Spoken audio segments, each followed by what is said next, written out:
Hello. Thank you. Hello. We're thrilled that you are here. My name is Barb Longier, if you don't know me. I am manager of children's services across the way. And the expert in all this is Barb Nickel. That's me, apparently. And the manager of customer service, aka the manager of first impressions. That's right. Director of first impressions. Director of first impressions. Up on the board, you see our agenda. We have 3 hours slotted for us today. It's not going to be a rushed workshop. This is the first time we've done it. We have no idea if we're going to fill up the 3 hours or not, or if we get out early, or if we have to stay until 7 o'clock. You're okay with that, right? Thank you. But we will have a 20-minute break in the middle. So, we are glad you're here. It was funny because thank you for your response, because we decided we were going to do this, and we're like, okay, well, I don't know if anybody's, hello, Miracle, come on in. I don't know if anybody's going to show up, and then we started getting the emails and the emails and the emails, and we're like, whoa, okay, this is fantastic. And then we realized that, we needed people to actually run the library, so we're going to break it up into 2 groups. You are our guinea pigs, and thank you again. And the other thing is, we were looking at the names, we're like, why do these want this training? I mean, these people are really good. And then we kind of talked about it, and it's not that, you are bad at customer service. I think all of you are really great at customer service. But what was really neat was that the attitude was we can get better. And that's what we hope from this workshop, is that we're all in this together, and we can all learn from each other, and we can all improve, including us. Because, I don't work the desk every day. So you guys have more experience and probably more tips and tricks than we do, which means that this kind of workshop is interactive. We expect you to talk amongst yourselves, contribute to your small groups, contribute to the large group. Another couple logistic things. We are on video conference. Are we connected? Yes. There's no one there. With no one. That's nice. No one is there. But it is recording because there were some people that wanted to watch the recording at a later time. Okay. Awesome. So that's why we have the screens up here, and we may do a little karaoke later. I don't know. Lauren's here for that. The other logistic thing is for us in this room, our closest point of egress is out this door and out the sliding doors. So in case there's a fire alarm or we need to evacuate the building, please go out these doors and through the sliding doors and then out to the corner. I wouldn't advise going through the staff doors because you have 2 sets of doors to go through, whereas this is shorter and one. Not sliding doors, but the just automatic the doors. Yeah. Yeah. Not these ones though, that go to the theater gallery. No, the other slides. I just making sure I don't want to get confused. So number 1 rule of customer service is don't argue.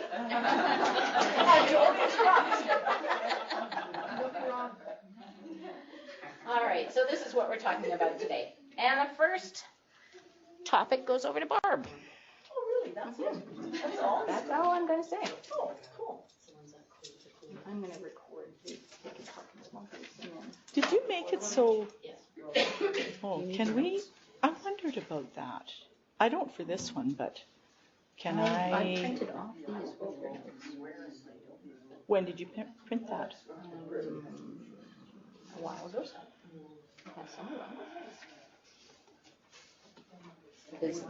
There should be one where the notes just come up on the bottom.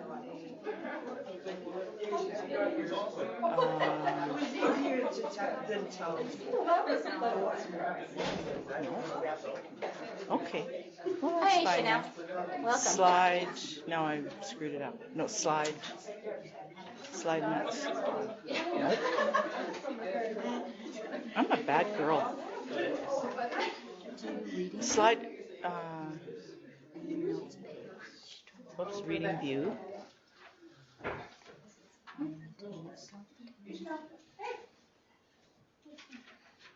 Okay, that's fine.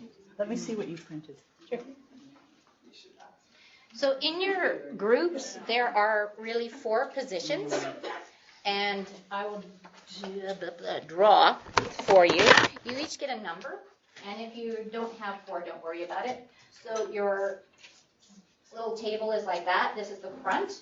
There should be a person here, here, here, and here. This is 1, 2, 3, 4. So we're going to use this kind of layout throughout the afternoon. So right now we have a topic to discuss, and the person in position 1 is going to be the person who reports back to the large group. Really? Yeah. Why do you want to provide great customer service? So you all came because we're going to talk about great customer service. You must have something on your minds about why you came other than we wanted you to. So, as Barbell has instructed, in your groups, you're going to discuss why you wanted to come, why you came, and what you hope to, well, mostly why you came. Why do you want to provide great customer service? Go.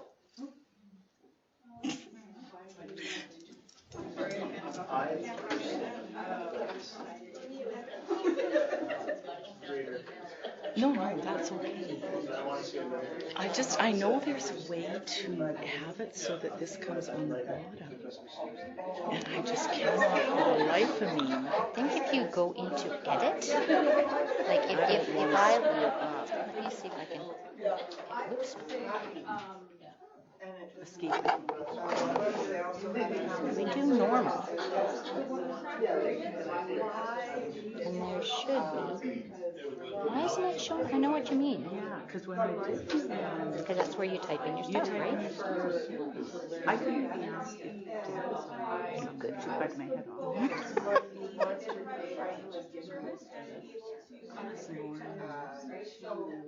Layout.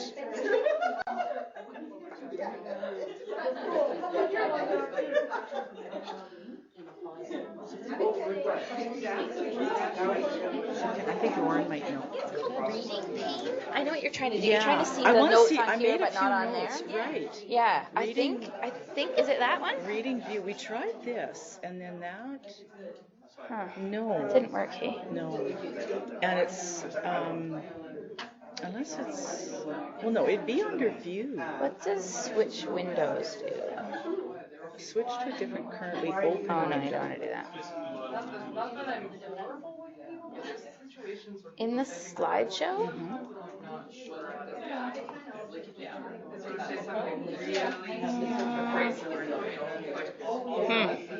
Use presenter view. Oh, yeah. Oh my, just ignore that. Monitor display. Click the check button. Yeah, I think you're right. I think that's it. Oh dear. So that's okay. That's okay. Okay. So you just don't want to do. Oh, I didn't do close- that. That close just that. came on by itself. Oh dear. Oh dear. Okay, so. If you don't click that. Yeah. If you. Because you don't want to duplicate. No. You want Do you to mind if I go on? extend. To right? No, I don't mind. Extend, maybe? Extend is display. About 15 seconds to wrap up your conversation, please. It doesn't seem really quite right, does No, it? it doesn't. I'll let you take them up. Oh, well, geez, I don't Well, know. or we'll just go back to regular. I mean, that's.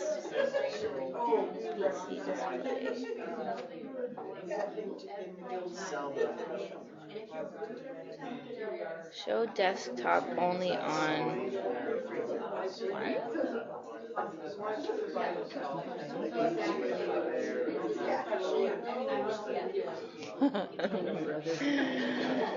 No, revert.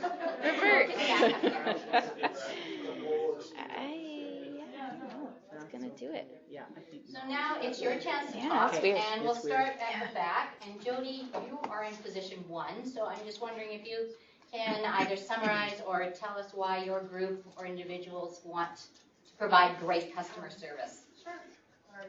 Thank you. So we talked about lots of different things, but we talked about wanting a refresher, so wanting to just sort of learn new things, learn from other people, tips and tricks. these ladies here are on the front lines every day, so it's really important to them to have those skills and, what am I missing? It gives us joy to actually give other people good service.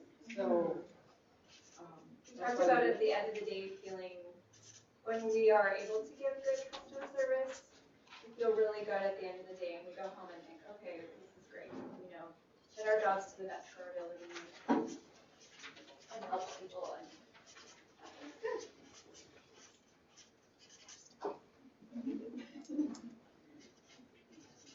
Okay, good. Emily's table? Emily's table. It's hilarious. I know. Thank you.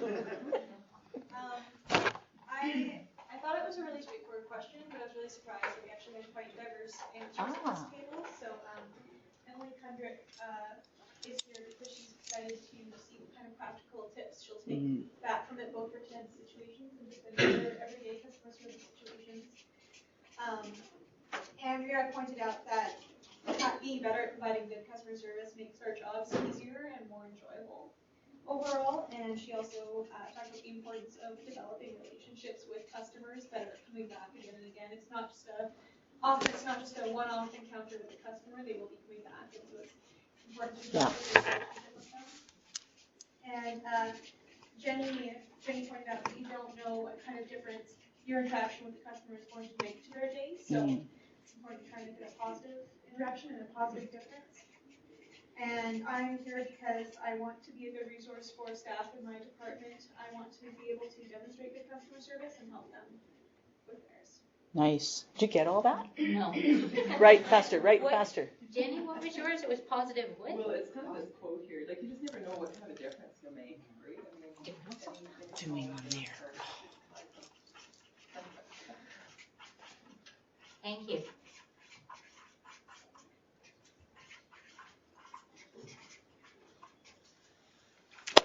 Trudy's table.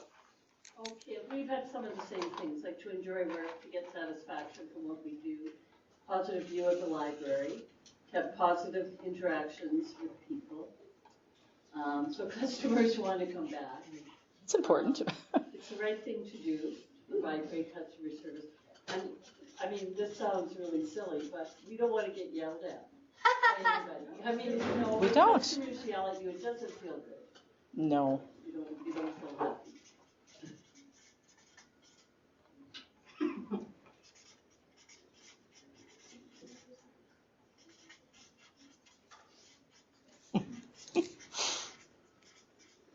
Good. Yeah. Oh, Kelly's table? Whomever. Okay, for all customers to leave the library, we have to be satisfied that goes beyond just checking out physical material. Why we're here is like to learn, Of course. regarding our customer service skills, and as a worker or employee of the library, represent the library in a positive manner, and for customers to come back. Yeah. To repeat Right on. Good. What's the we missed matter? a table. Yeah, let's let these guys talk. So Because we're that way. We're just kind that way. we talked about personal growth, using it as a refresher, as things like grow and evolve, sort of keep our skills relevant. To improve our skills, tricks how to turn a bad situation into a good situation when we're dealing with customers. We also talked about not just using customer services interactions, but sort of the whole experience in the library, whether a sign's in the wrong place or how we can improve things like that. And also sort of getting people into the library, increasing numbers, whether it's people utilizing programs or the bookmobile, get our circulation numbers up, and how we can use customer service that way as well. Did you get that, Barb? What was the third one? Last one about the numbers, No, I think one up. interactions with the whole experience. Yeah, what was that one? Like making the library a better place. Yeah, so Well, like, I think, just kind of yeah, point so- out and explain it. For me, you know, when you enter somewhere, customer service is not just the interaction, it's the whole experience when you go into the place. So customer service, when you walk into the door, is the light, is that light out, or like the floor is clean, or it's the whole experience.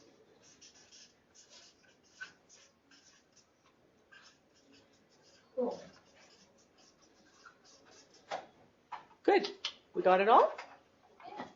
Good. Yeah, You're here great. for the right reasons. You passed. No act of kindness, no matter how small, is ever wasted. So true. So, yeah, so we have all these wonderful reasons of why we're here. And as I mentioned before, that it was kind of surprising to see people who I just really admire their customer service skills to show up on the list. And I'm like, well, that's neat. So we want to do this. We're really quite good at it. What happens?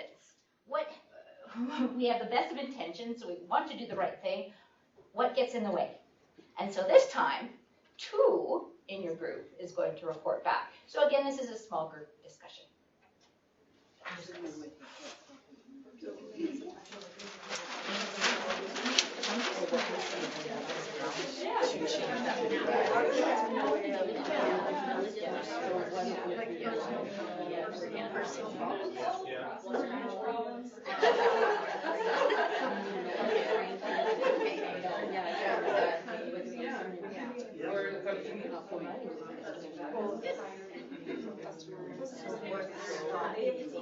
What gets in the way?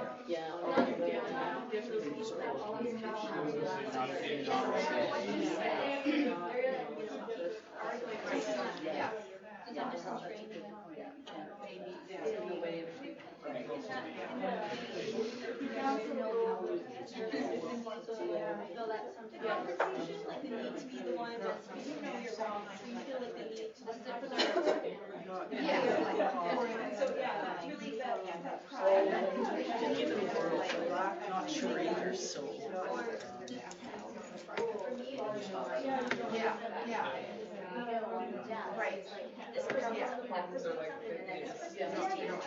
What is that? Never really. What's the? Yeah, I'm not sure. We're not sure. Do the notes. The notes. Oh, that would be for editing? Or? Yeah, but it should. Oh, maybe that would do it. So you can write on it, right? I don't know. Oh, shit. Oh, that'd be like if we wanted to write on our screen.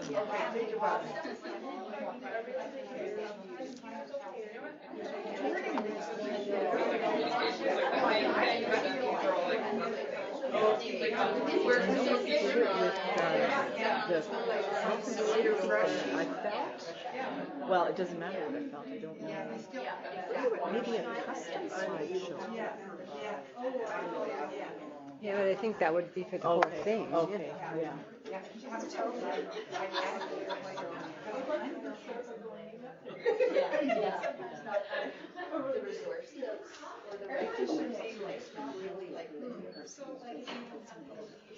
Well, 15 more So seconds. you're just going to see that the same as you're seeing there.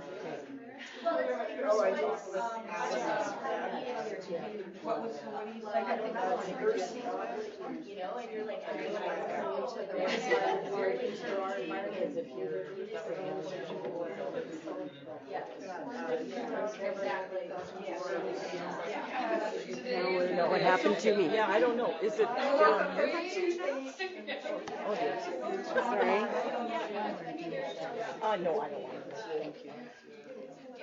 So now, where did our crazy slideshow I don't go? know. Maybe view. Thanks, everybody. And then we'll just go, This one thing I'll check. okay. What was interesting to me, just being up here as a listener, the first conversation we had, it was rather subdued. See, this is cloning You know, and I don't know if you're just so getting used to the format or maybe you're shy or whatever. But then when this question came up, oh my goodness, the volume and the animation in the room just went boom. So I'm thinking, I well, think this it's could in be there interesting, someplace, but I just I think can't it speaks think where it to, is. well, we'll see what the answer is, but I have my theory So about the that. start. So let's go backwards to Adele. What did your group say? What gets in the way of providing customer Yeah, From and the then we'll beginning? find our, yeah. One point Okay, was thanks. Sorry, a that's okay. lack of training and not feeling confident in your skills. So lack of training and confidence. Yeah.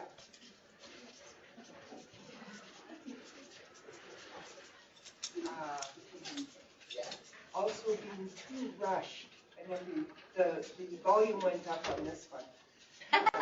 Rushing, unable to provide the service that you know you could, but you're not able to because you've got too many people relying. You could do some reader advisory or admire the new baby or something. And also, Yeah, that's how it goes. bad attitude towards your coworkers can certainly get in the way of providing good customer service. What do you mean towards your coworkers? Well, if your coworkers are giving you a hard time, you're not gonna be as friendly to the customers because it's bringing you down. And so, you know, You can feel the tension. the tension that or you've got, whatever. you're Okay. putting off on your customers. Okay. You know? Wow. Yep, that's All right. Trudy, what do your friends have to say? Okay. Said a lot of things. Really? Let's imagine what gets in the way. We kind of took a different tack than the first table. Yeah, that's fine. But we said, on both sides, the staff and the customer, a lot of things depend on our moods. On if we're tired, if we're getting up the night before, whatever, personal issues of some sort that neither one of us know the other one is dealing with, right? And number two, sometimes it's difficult to be bound to rules that don't really make sense in this situation. Like you'd like to bend things to make it better, but you're not really sure you should. Also, we have language barriers that gets in the way of good customer service, I feel. And also people with disabilities, sometimes that's hard to deal with. I mean, we do our best, but Understand. yeah.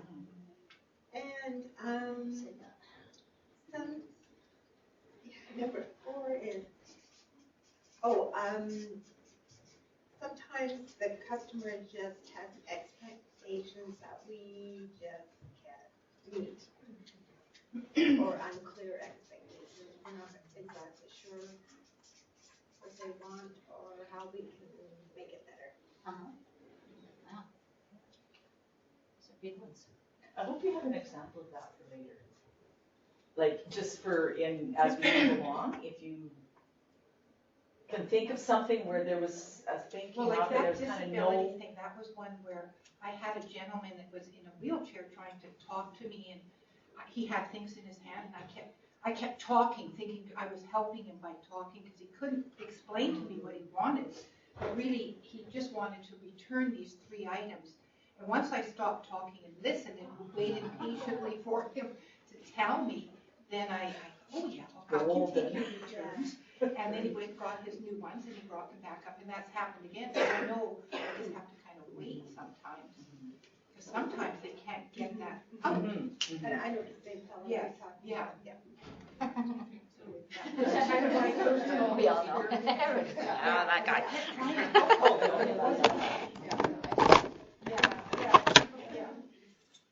Thank you. Heather's table? Okay, so we said similar things. So bad days or being off your game, that can get in the way. Taking things personally and forgetting that their mood or like how they're treating us isn't always about us, it's negative. We said policies and rules can sometimes get in the way of providing good customer service. I use a word that I'm not allowed to say, but people with very strong negative energy, sometimes it's hard to provide good customer service for them, and then we also said being understaffed. Or what the first table said, like the strength of the team, how you feel about your coworkers and sometimes generally.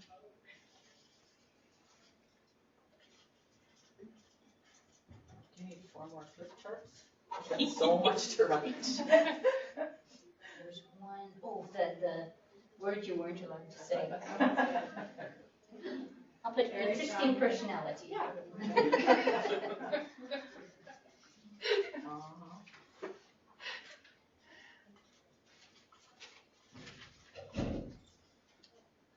You caught up?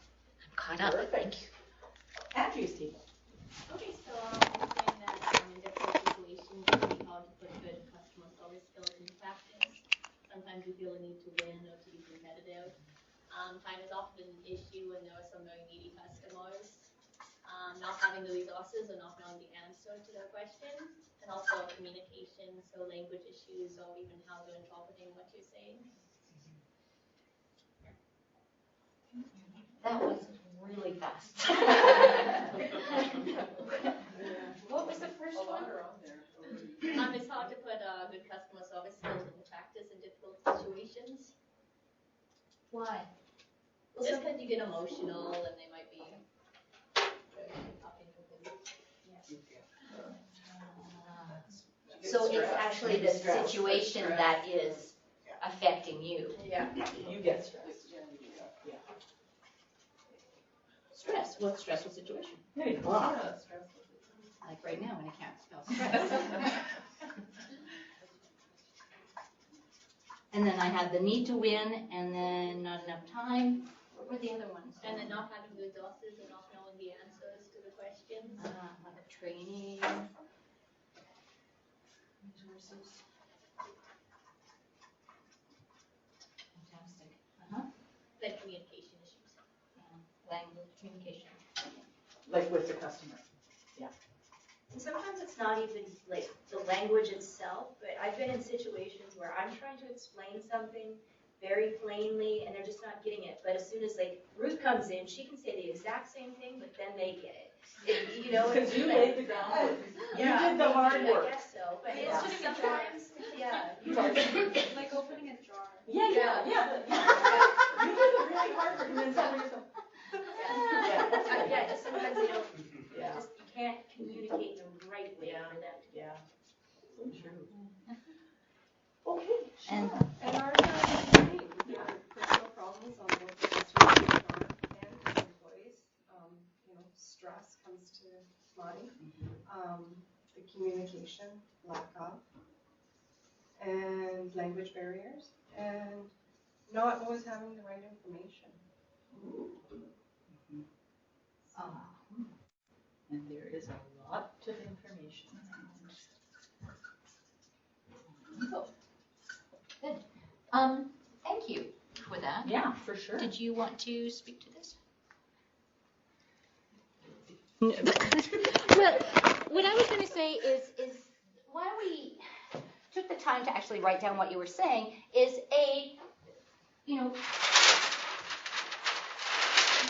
this came and the noise was rah, rah, rah, and oh my goodness. But if we can remember this, this is why we put up with this. The other thing is we want to make sure we address all these things in this workshop. And the third thing is how many of these things are under our control? Well, some not. But if Patrick is right, and I do believe he is, that customer service is the whole experience, then it is our obligation, if we want to do these things for the right reason, that, yeah, okay, you know what? I'm going to get enough sleep last night. Well, life happens. So despite I'm tired, and how many of you were at the all-staff meeting? Some of you. And I told the story about Snow White. And Snow White never has a bad day. And it doesn't matter if Snow White comes in, she's had a crappy commute, the 7 dwarfs don't show up for work, and blah, blah, blah. It's your job to be pleasant. And even if you're feeling dead tired, and man, I see some of these new moms coming in, and they smile. And I'm like, how can you do that? It's because they practice it, and it's in their control. I'm like, good for you. So that's one thing. What is that saying? That we cannot control the behavior of other people. We can only control our reaction to it. So easier said than done. And customer service is not a department, really it's an attitude. And I think we do sometimes forget, I mean, so much of it comes from us, right? I know we have our issues on the other side of the desk too, well, both sides, I suppose. But really, our attitude to start with, I think, is can help get over the hurdles of a lot of this as well, because really no one cares what mood you're in. And, suck it up. Work is hard, and yeah, we're all in it together. We all have the crappy days and the hard days. But that's too bad for us, when we come to work, really, there's a time, I think, to share your bad mood with your colleague, your confidant, whatever. But it's really not at the desk. We should always be this gorgeous Snow White and just so awesome. Yeah. But the other thing is we as managers have to provide you with the tools. So when we hear that, there's too many friggin' rules, there's not enough time to actually say hello to a person because there are too many people, and you know what? I got the wrong info because the memo didn't get to my desk or nobody told me, that's our fault, but we also have to know about it. So I really am happy with this organization, just the changes that have happened in the short time that I've been here, is that, managers, we have been beaten over the head with, you need to provide good customer service to our staff because you're internal customers as well. So, we need to follow the 3 rules, which we're going to tell you about, just as much as we are expecting you to follow the 3 rules with your external customers. And now, ladies and gentlemen, we have 3 rules for you. If you can... Yeah, rules and regulations. Guidelines and policies. Yes. So, customer service is not rocket science. I think it comes easier to some people. I am not going to change your personality. Barb is not going to make you into superstar customer service people, but we can give you tricks. And to me, good customer service comes down to these 3 rules. And if you can master these 3, you're good for 90% of the time. Okay, so rule number 1. I can't do it. I'm doing it. Thank you. Are we going this way? Yep. Yeah. That's you. There you go. So shut up and listen. Who shut up? Diane, you did. That's awesome. Yay, Diane. Yay, Diane. It's so hard to shut up. There were a number of times where I wish I could get rid of them, but I carry 3 bad customer service experiences with me.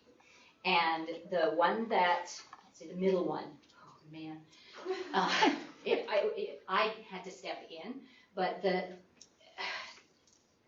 I wanted to scream at the person who was dealing with this customer, just shut up, oh my gosh, shut up, because they were arguing, right, over, I don't even know what, but because she wanted to be right, and she wanted to win or whatever, they went back and forth, and you just see it, boom, and then, well, talk to my manager.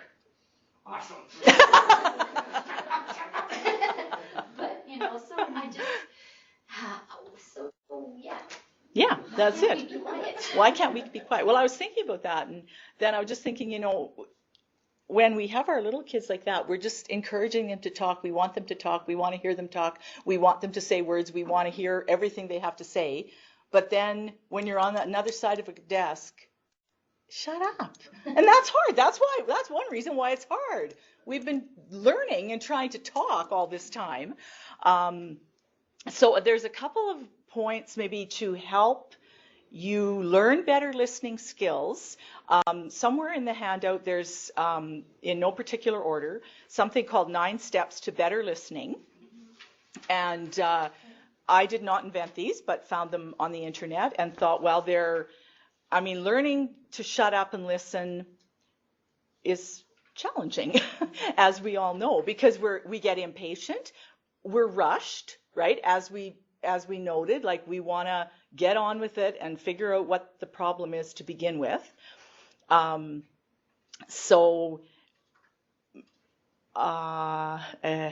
Sorry, just not sure if I should just read these through, or how about you guys take a look at them, and also in the process, think about maybe a time where you know you should have shut up and listened, but you couldn't, or things, whatever kind of a situation arose out of it, whether you did shut up and it was good, or you didn't shut up, or just some kind of an experience. If something can come to mind along that thought, and I'll just leave the 9 steps with you. You can read them over. Not saying they're 100% perfect and right, but it's just some tips maybe that will help the listening part. And how did it go? Number 3, we'll report. Sure. Yeah. So just discuss when you should, if something can come to mind about when you should have shut up, like I should right now, and go.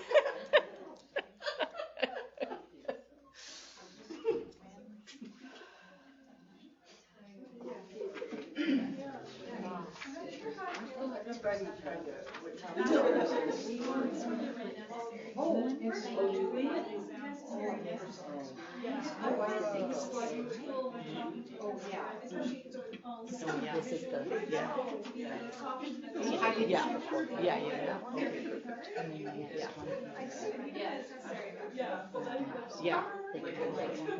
Okay.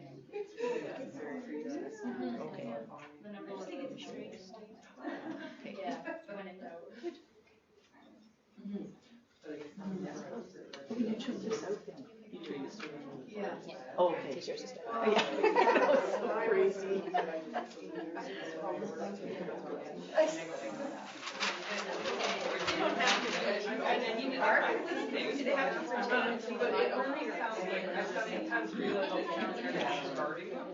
In this way that I'm cutting them off and saying like wrap it up, but it really doesn't mean that.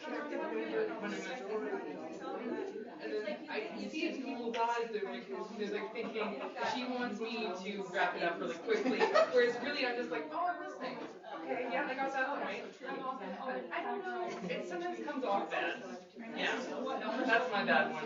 When people are talking about it, it's like, no, maybe I shouldn't even do that. Because I think that's kind of, that's one that I have.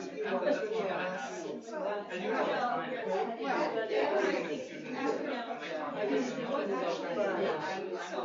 Sometimes. And then it sounds like they feel rushed. And like I'm not going to give them the time that they deserve. So I get that's that one at home too. Another 15 seconds.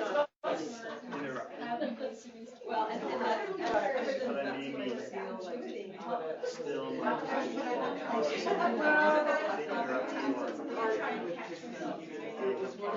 I'm still Okay. That's a wrap.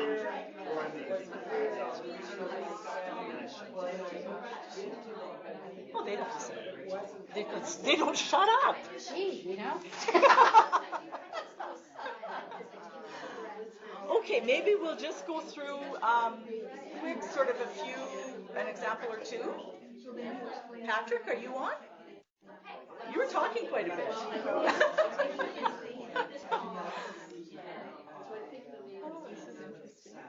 Yeah, this is really ironic. It's important. It's important.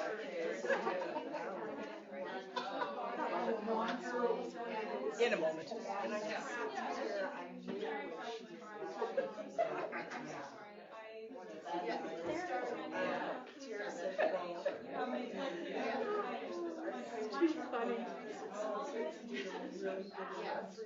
Okay, good work. Yeah. Okay, we're going to start with a bit of a same thing, take turns. Okay, Patrick, go. So 2 things we had was sometimes when we're listening, we may make comments like, yep. And then on the flip side, they may think that we're trying to get it quick enough or we're not as interested in what they're saying. One thing that I personally have is if I'm working and someone comes up to me, I'm still engaged in what I was doing, so I'm not fully committed to what they're asking because I'm still committed to what. You're thinking about your thing that you're trying to do, And the project. Also, if they have a problem and I have the solution, then I shut down, even though they're continuing talking. Then I may miss another piece of information because I've already solved what I think their problem is. Oh, we're very quick to jump to conclusions that we know what they want, right? Yeah. Good. Thank you. Andrea? I think we kind of said the same kind of things in that. Sometimes we do need to ask for clarification and just so we can make sure that we're understanding them. Because if we automatically jump to a conclusion, then we don't know if we're actually helping them. And further, we have a tendency to kind of automatically solve that problem. But at the same time, because we've kind of put ourselves into this pathway of thought or action, we're still missing what they're saying, and there might be more to the story. We find that sometimes just taking a pause or a breath before answering is typically what we have done in difficult situations. I know for myself, like if I get a really difficult reference question that I just don't know where to start, I'll just be like, okay, you know, like it's just rather than jumping and going. And I've personally been in a situation where somebody once said, you know, you're not listening to me. And again, because I was doing that reference, I was jumping in, I was trying to get the questions when I think they just needed to tell the whole story, and then I could see the bigger picture and then answer them because the questions I was asking wasn't actually what they were wanting. So. Yeah. Valid. Heather? Yeah, I mean, we very similar stuff. I was saying, this was something that was made aware to me back in my previous job in a very, very profound way because I don't know, like how many of you know Moxie, like Peter is a manager there, he's still there. So when he and I were senior managers together, he's a very quiet type of guy. And sometimes it can be like annoying and that he can be so quiet and, you know, brilliant but quiet. And I asked him once, you know, him and I would have meetings and stuff, and I was like, why do you just sit there sometimes and stare at me? And his answer was, because you will speak, because you will tell me more. And I realized that was really profound to the point of where we had worked together for a long time, and he knew a lot about me and my personal life, and I didn't know much about his because he would just always let me talk. And I was like, wow. And then you have to practice it. Because, you know, it hit me very profoundly at the time because I always felt this need to speak in flow and keep going and keep everything moving so that there's connection and realize, oh, that's not always the best thing to do. So yeah, it's huge. And then also, Darcy brought up that sometimes Jody brought it up. I think that sometimes people just need to vent. They don't even actually need you to fix the problem or do something as they are just frustrated and they need to just cleanse themselves of that. And then let it be. Yeah. And then they feel better.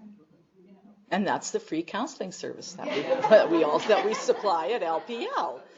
Not advertised though. Very true.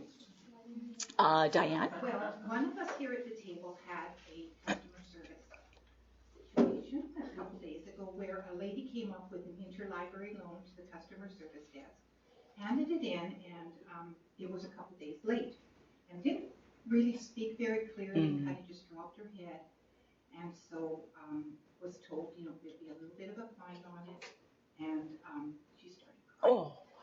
So right away it was explained that, you know, we'll check it in, fine free, but she really didn't understand the situation, so like maybe if we had asked a few more questions first, because normally they don't just walk up to the desk like that, so that was maybe asking a few more questions. Or not shut up. And well, listening clearer and body cues maybe too. Yeah. Was it? Yeah. Yeah. Interesting. Yeah. And another thing that pausing when you talk to someone, my brother does that, and my sister and I would always talk about that. Like I tell my brother this big long story, and then he would just pause and stare at me. And then my sister and I would talk, why did you do that, But he's always just, he thinks before he speaks too, and that's something that I would have thought, that's why he's a good public speaker. Do you want to trade brothers? Just for a little bit. That's being recorded. Oh, whoops.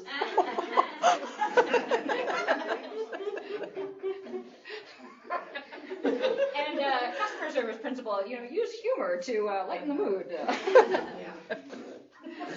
Thank you, Diane and Kelly. Well, for me, one experience was a lady came in to return some items, and right away we automatically tell them where the return is outside, but I was too quick to tell her that where she had fines, but she was been sick for a couple of weeks and wanted to explain what her story was. She didn't just want to put them in because she had like $25 in fines, and that told me to don't just say send them out, find out first why they're returning them at the desk, because most of them know not to do that. And Well, I don't know what prevented me from providing the customer service session. I had a situation where there was a formal complaint made against me, and I often revisit the whole situation thinking, what could I have done differently? But it was one of those things that started out wrong from square one and got bigger and bigger and bigger and bigger, and I was at the end of it.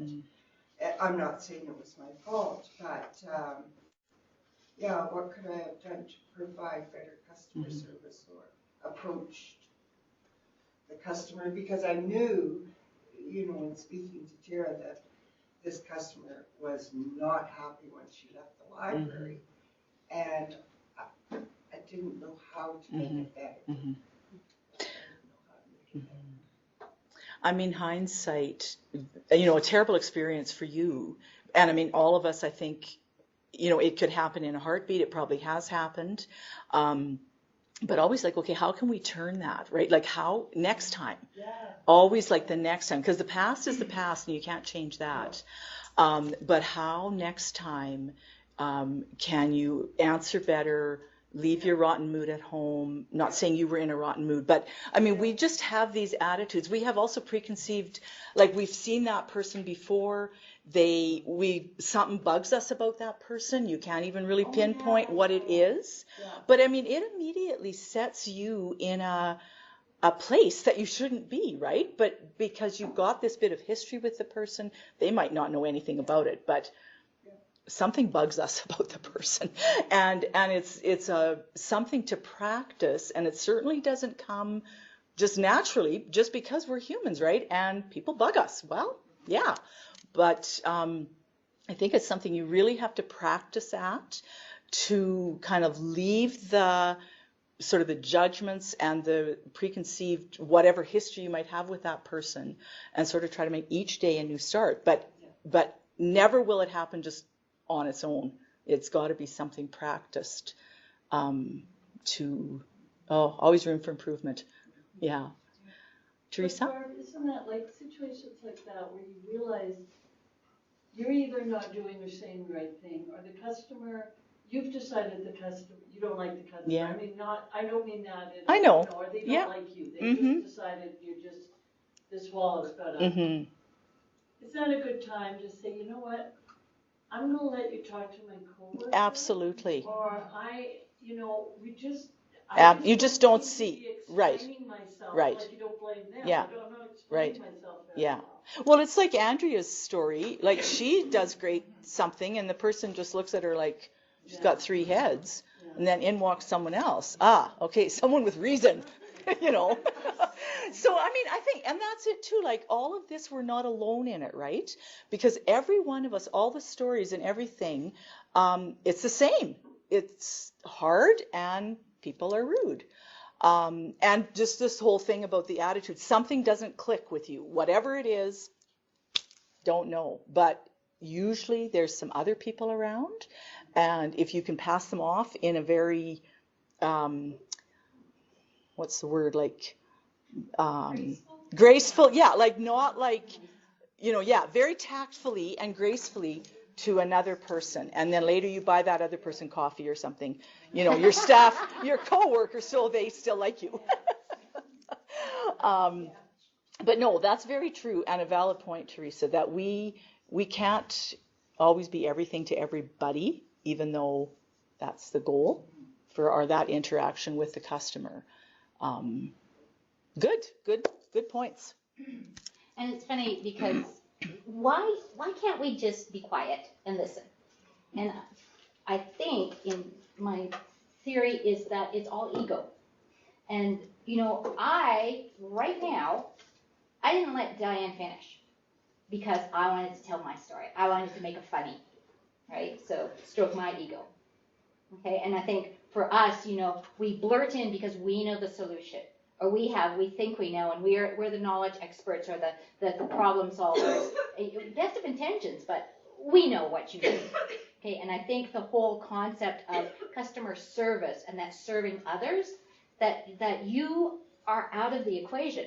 And for ourselves, if we're not taking care of ourselves, if we're not getting positive deposits in our ego bank, you know, it's harder and harder to do. And I noticed that the people who don't have it, who are the grumpiest, grouchiest people on both sides of the desk, you know, they don't have that deposit. But unfortunately, we get paid to be nice. But I think when I get grouchy and don't have patience, I need to do some more self-care. Mm-hmm. So, I'm sorry, Diane, would you like to continue your story? Oh, no, I'm done. Well, thank you. Yeah. Say that last part again, about we have to do no, not that. Oh. About the self-care, like when, yeah. When you find yourself not behaving in a way that's positive, that is a signal that you need to practice self-care. Mm-hmm. And that, you know, maybe the people around you in your little bubble, they've got their own issues or aren't able to give you that positive reinforcement. So you've got to do it. And personally, I think it's a good thing to practice all the time. What is an example of practicing self-care? So for instance, this past couple weeks have been really stressful for myself in my personal life. And I've come to work and I've been grouchy as all heck. And one thing that helps me is I go sit in on the baby time. Or I get out of my office and I go play with a kid. You know, that gives me energy and that makes me happy. So that's one thing that I do as an example. Other people, you know, take bubble baths or Did you see on TV about those Uber puppies? What? No, it's this company, they're called Uber puppies. And they have them, and for $30, they'll bring them to your work. You play with them for 15 minutes. And it causes, you know, sure. gets rid of the stress in your employees. $30, huh? Yeah. And they're thinking, or they're in Edmonton thinking of going to Calgary. But I thought if that comes here, is that something maybe the library would do? I've got a bunny at home. Then that's free. Well, I was thinking $15. Oh, yeah. That would be stressful. If you go to the university, they have a puppy room during exam period. Yes. During exams? Yeah. You can go visit the puppies. Go and unwind. Yeah. Jenny has. Well, Heather was first. Heather then Jenny. No, actually, all I wanted to say was that what I think is really cool in my position upstairs is like when I feel like, I think I'm cranky. I go to the maybe we have Maybe we do. And, Yeah. Or whatever, like honestly, Yeah. Barb, you Yeah. turn those moments around. Well, Sometimes, good, like that's, good. Like that, you're actually a strategy. Yeah. Like, Well, for that's them. awesome. You know, Yeah. and it actually makes me go back to the desk sometimes and think, well, I need to be this for, we need to be this for each other. Mhm. So, maybe sometimes like we need, it's self-care. I mean, I go looking for that hug, Mhm. that's me taking care of myself. Yeah. But I should also be willing to give them too, so.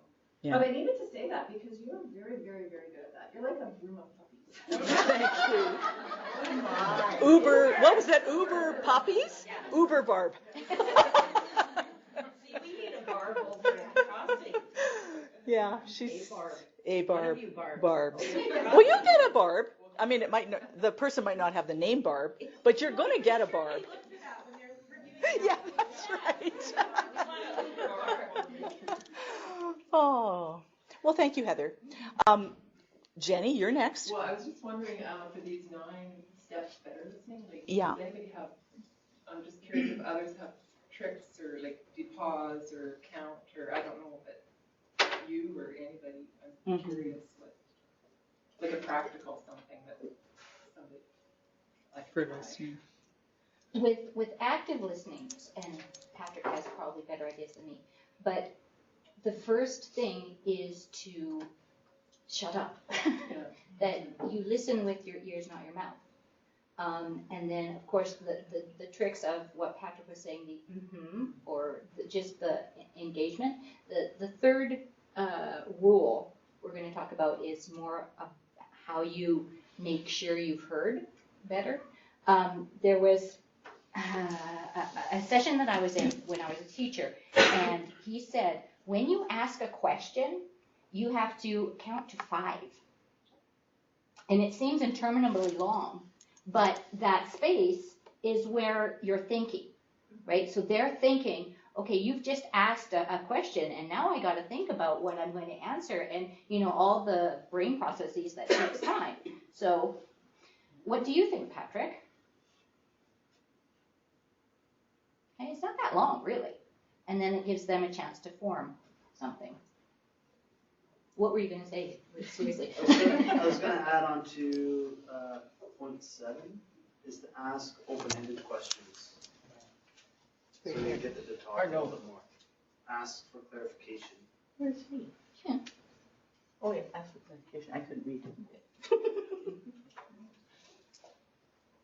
Yeah, if you don't get it. Well, and that's what Barb's saying. Like in our next point 3, it's about how kind of to, after they've said all their thing and you shut up, we'll pretend you shut up, then how are we going to make sure that we actually heard what they said? But I think the act of listening, it's another thing you have to practice. It doesn't come naturally.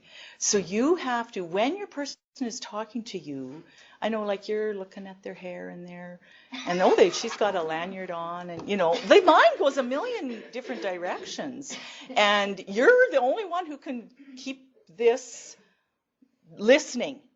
So it's totally in your control, but again, it's practice and almost a discipline, like to actually listen to a person. So that step is number 5, listen for what the other person is not saying, like, so that, what do you mean by that? Well, it's kind of that body language, right? Like the example of the tears, like you knew something is not right. And just to be that whole awareness with the customer, and I mean with each other, we're all each other's customers, right? I think too, sometimes it's a matter too of just stopping what you're doing, like put the pen down. Yes. Stop the keyboard, Yeah. Because it's easy to keep, like even when patrons come, like you were saying, Patrick, like even keep typing. And we're all guilty of that, hey?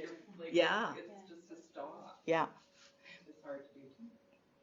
Andrea? Instead, I was going to say to pick up your pen, because when you have to say, okay, you wanted this, and you write down, you're taking that moment to pause, you're collecting all the clues that's trying to solve that, and it shows that you're actively listening to somebody. Right. And then, especially if you don't know where to start and they're frantic, and it kind of calms everything down. It gives you a focal point to be a part of.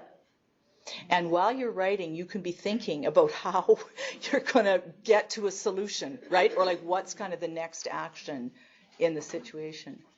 That's good. Did we do all the tables? Yes, we did.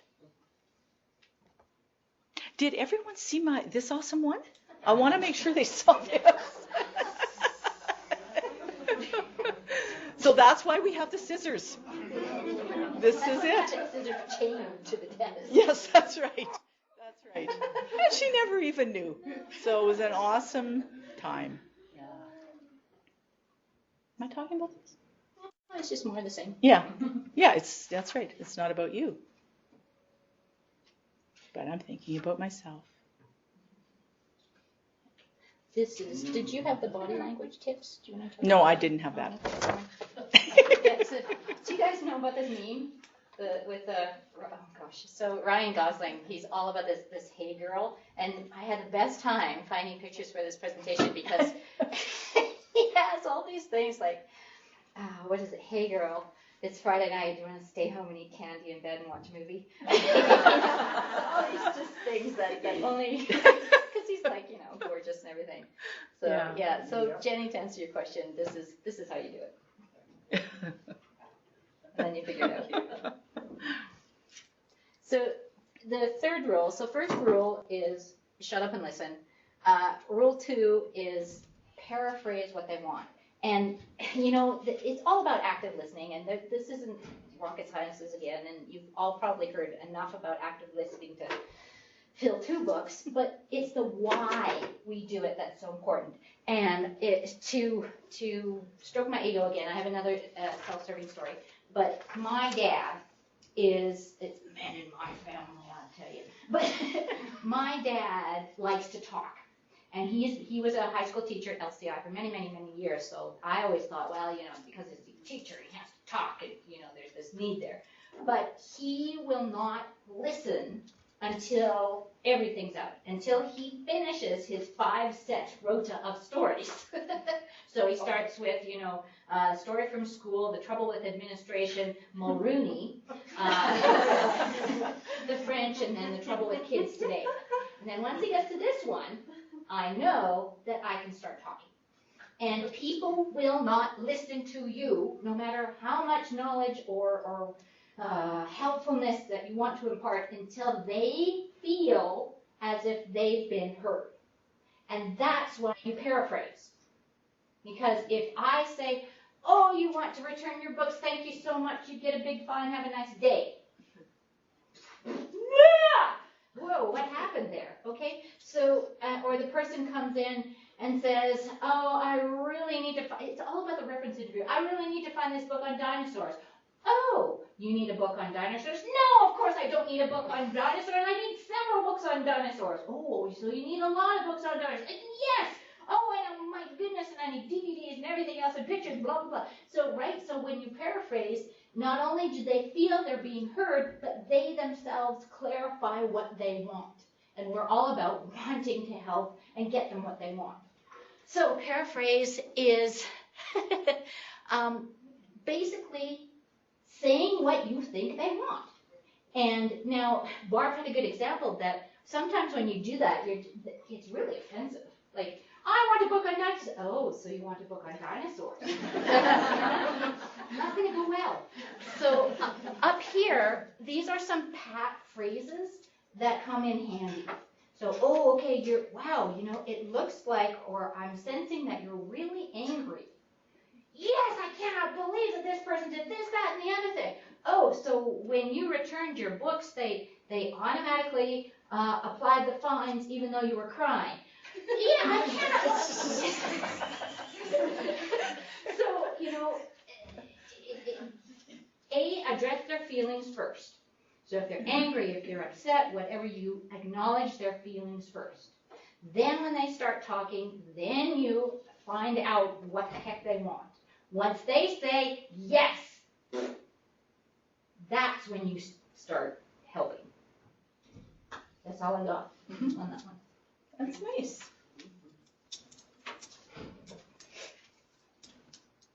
Did you want to? I know you said that's all you got, but that's all I got. Is that it? Oh, yeah. That's a funny Yeah. cartoon. Can you read the cartoon?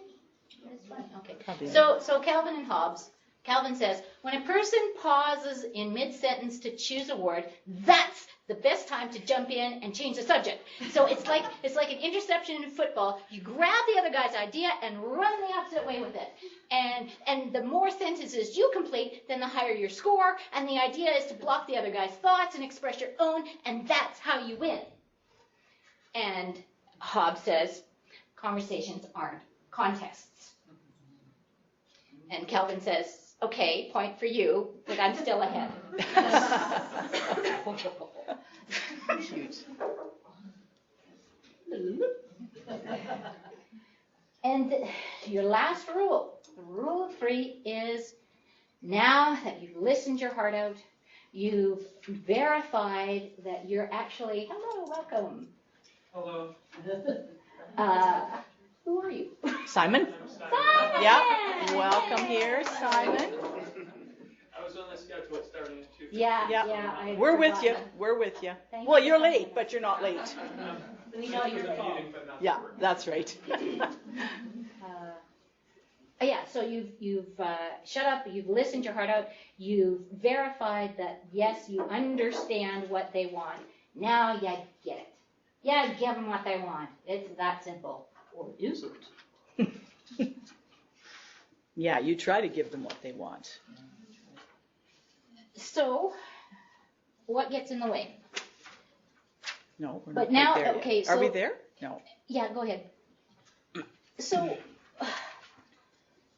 the 3 rules, the first 2 are really about taking yourself out of the equation. And remember when I talked about that it's our ego that gets in the way?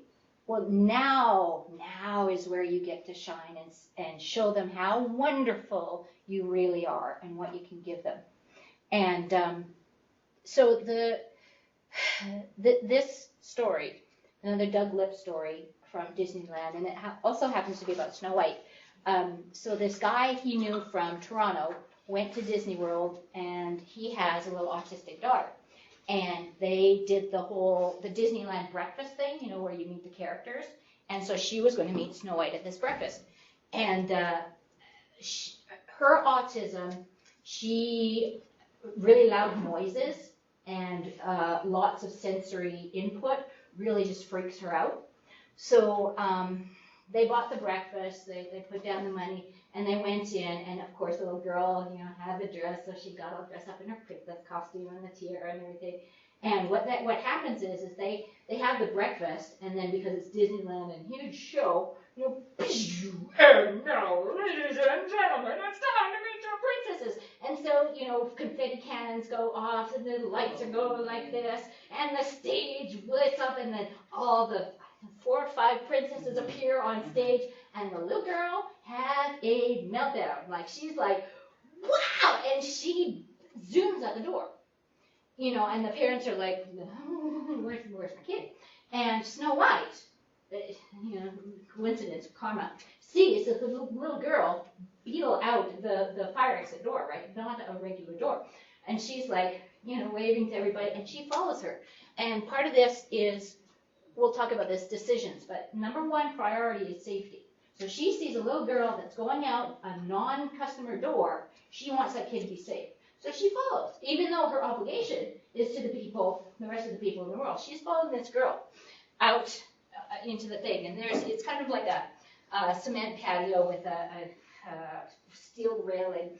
And so the girl is like clutched to the railing and just, shaking because this is so traumatic for her. And Snow White kind of crouches down and, doesn't have the big input or, hi, little girl, I'm Snow White. Very calm and says, hey, I like your dress or whatever, starts the conversation. And, finally the parents figure out where the kid has gone, and they come out, and by the time they get out, they see Snow White and the little girl, and they're actually doing a little princess dance. Okay? And that, their organization, Disneyland organization, puts into place these 4 priorities. So that no matter if you're doing your regular job, these are the priorities that allow you to do that. So for us here in the library, you know, I'm sorry, I can't leave the desk, but you're about to step on, I don't know, a hole in the floor, but, you know, look out, you know, or you can get out from behind the desk, take a pylon, and put it over the hole. You know, that's the kind of priority that we want you to be able to have. The second priority is courtesy. That once you know that everybody's safe in the organization, then you're going to be courteous. So it's just like when the little kid is about to touch the hot stove, you don't say, oh, you know, excuse me, Johnny, you know, that's probably going to be really hot, so it's probably not a good idea for you to touch it. No, you're like, stop! Okay, so safety first, then courtesy. The third one is the show. And for us, that kind of translates to everything that we do. So our programs, of course, that's an obvious example of show, but it's also, you know, getting them the stuff they need off the shelf, any kind of outreach activity, circulation, customer programs, service, like just outreach, every normal customer service. And then the fourth priority is the capacity. And for profit businesses, that's making more money. Let's increase sales. Let's get more customers. For us, it may be let's get more memberships. Let's get more circulation. Okay, that's last on the list. Now, we still want those memberships. Each one of those items are not negotiable. We have to do them. But it's the order in which they happen that help you make the decisions of what to do. Did I say that right? Yeah. Okay. I'll just read a very short example of how they put, it kind of gives a better perspective of what this actually means and how it could be related to our work. So this is just someone telling a story how she went to another store in the mall, because this is in relation to the Disney store in a mall somewhere. I don't know the details on that. Read the book. I really enjoyed my experience at the coffee shop today, she said. When I walked into the store, I saw an employee wiping up a coffee spill on the floor. That is an example of taking care of safety and show in one activity. Continuing, she said, when I approached the counter, it was really crowded, but one of the employees immediately looked up, established eye contact, smiled, and said to me, I'll be right with you. That was a perfect demonstration of courtesy. Concluding her story, she said, the menu board was easy to read and understand, which helped me quickly make my choice and kept the line moving, improving efficiency. The capacity and efficiency are kind of, they use that interchangeable, whatever. So combined, each component created an environment of good show. So sometimes, like, you're thinking Disney, oh, well, the rides and all the fancy stuff. But this was just a coffee shop and kind of putting it into perspective. And it's the same for the library. Like, we want people to be safe, including ourselves or staff, and courtesy, which, I mean, really, that's above what we've got. Like, if we, courtesy as in every encounter we have with a customer, if that is negative and sucks, then who cares what the show is? Because I'm going to leave, you know. So it's, yeah, it to us it was like, wow, it's so simple, and yet it really is so big. Yeah. So I thought that was one of the things that Doug really challenged us to do is, does everybody in your organization know their marching orders? Yeah, sure, they get their job done. Well, do they know how to do it? And I think, you know, we have, gosh, we love our rules, don't we? And I think if everything we do can be simplified into these 4 things, we'll be as successful as Disney. So in the next 10 minutes or so, 10 minutes, if in your groups, and 4 will be reporting, I would like you to each come up with an example of each of those 4 things in the library setting. What can we do to make sure that we meet safety? What can we do to, you know, make a good show?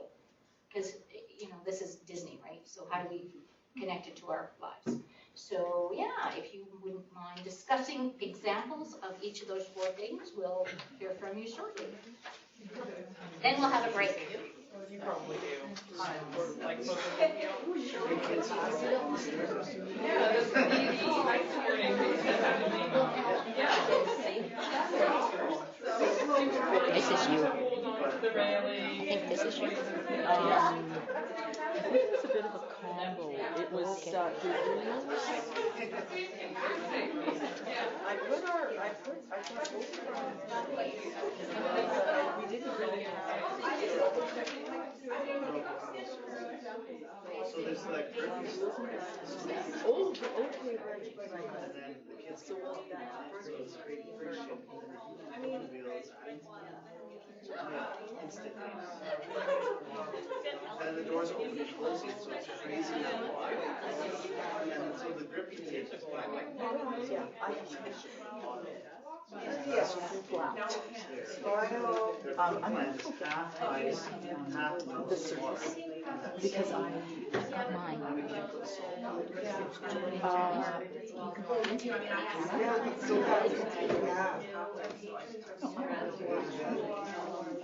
Well, Unless it's on your, no, it's on your, oh, actually, it's on your, I put notes on like what you shared with me. Oh, yeah, so I don't need to write notes. okay, so it's Yeah. But then we can help make it safe. Although I wonder, because when I added my notes, Yeah, well, but it does really well. I hope I was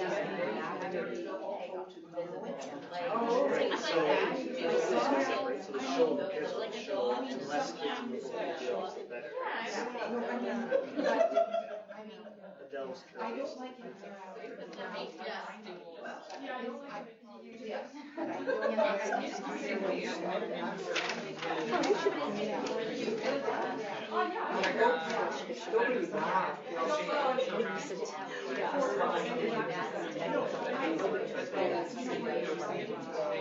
You know what I mean?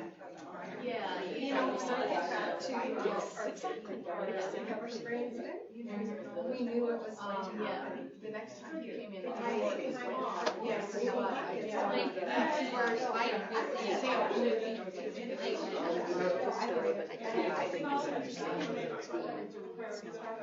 And I have just walked over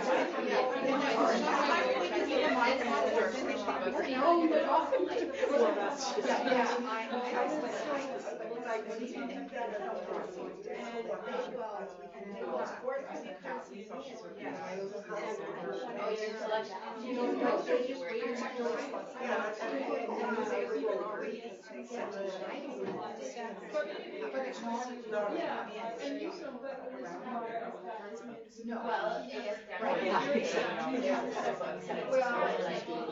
I guess that. I think it's on yours. It's on.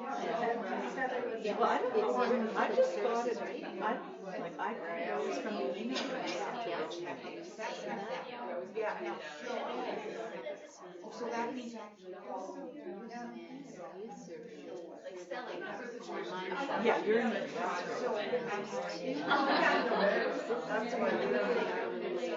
You can talk about that. Well, no, I think both is fine. But no, is that the one we're listening to?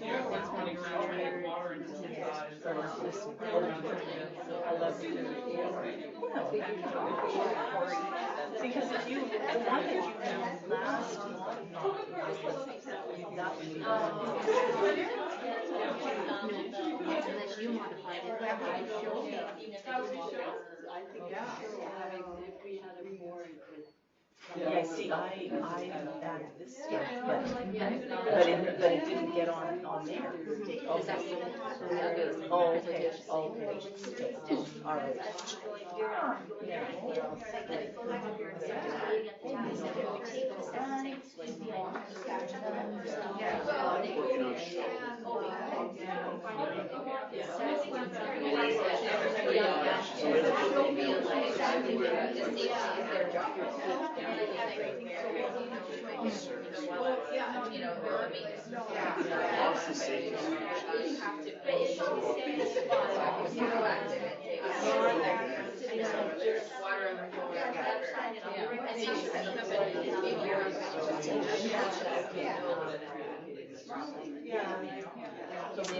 That's the way to have it. Yeah. Bring it back to that, show, like you can show off. About 50 more seconds to wrap things up. Showcase different programs, like every piece of information, we showcase all of the different databases and try and find out what wow. The library has. I think it'll be books. You just have to doesn't spell. And it's explainable where. Wow, you like ebooks, you might like video, and then they just like freak out. Okay, folks. Yeah. Come back and let you press this, like, we got all this, but if you don't put it back. So we'll hear from person in number 4 slot about examples of how, as Patrick mentioned in the beginning, if this is a whole experience, you know, these 4 things also help you make that whole experience a good, great customer service experience. So let's change it up a bit. Megan, do you want to start? Sure. What did you guys come up with for? For safe, we had the example was clear and well-lit walkways, so people feel confident of their safety. And I guess it's like a first impression thing too. If you can get in the building safely, that's a good start. That could be show as well then. Yeah. For courteous, we had acknowledge people when they enter the building by smiling, and we had an example that the Northside Shoppers Drug Mart is really good at this, and that someone always acknowledges you the minute that the bell dings and the doors open. Somebody's on it, like somebody. And what do they do? Work as a team.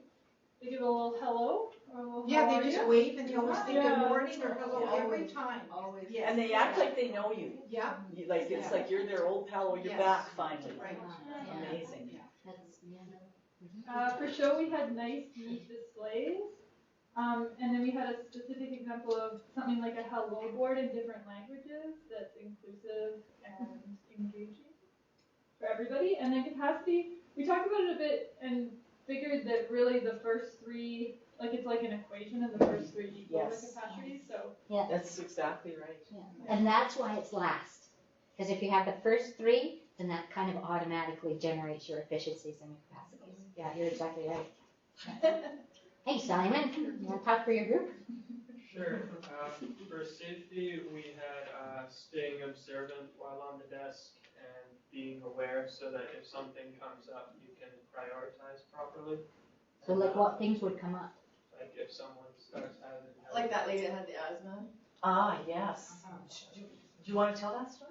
Oh, just, there was a lady and she had come up, I'd come by the desk and said to me, she was complaining that, air freshener in the bathroom because she suffered from asthma and those kind of things triggered her asthma. So she just wanted me to know, and I said I would pass that message on to the people that were, because she came up quick, it was a quick thing, and then, I don't know how much later. Oh, I never saw the first part, Yeah. but all of a sudden there she was. And we had a lineup then. Yes. You were on the desk helping. Yeah. We had a bit of a lineup, and all of a sudden I hear this funny sound, and that's that lady standing there. She was kind of doing this, like, and all of a sudden I thought, uh-oh. So I had a customer, left my customer, went over to her and said, do you need help?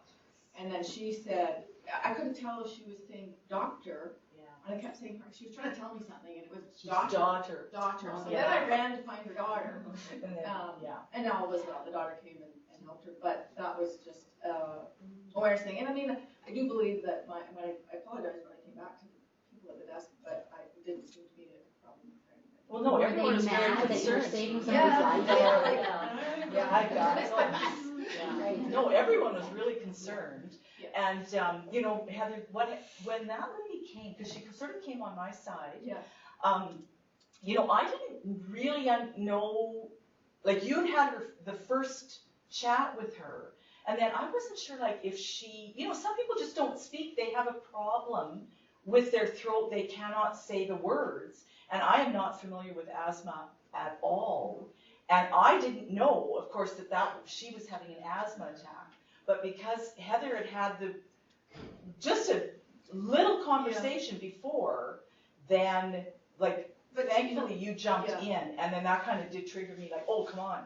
But I was gonna say, like, I think this actually comes from working in a restaurant too. 'Cause that was one thing is like, as a manager, like, if anybody is coughing, we pay attention to them. Because sometimes they are just coughing. Yes. And sometimes they actually are gonna, and if they are coughing and get up and go to the bathroom, we follow them to the bathroom. Because usually if people are starting to choke, they'll go off by themselves. Yeah. They'll go away. Yeah. They're, they're like, uh-oh. I mean, I don't know why. It's just a natural thing. Yeah.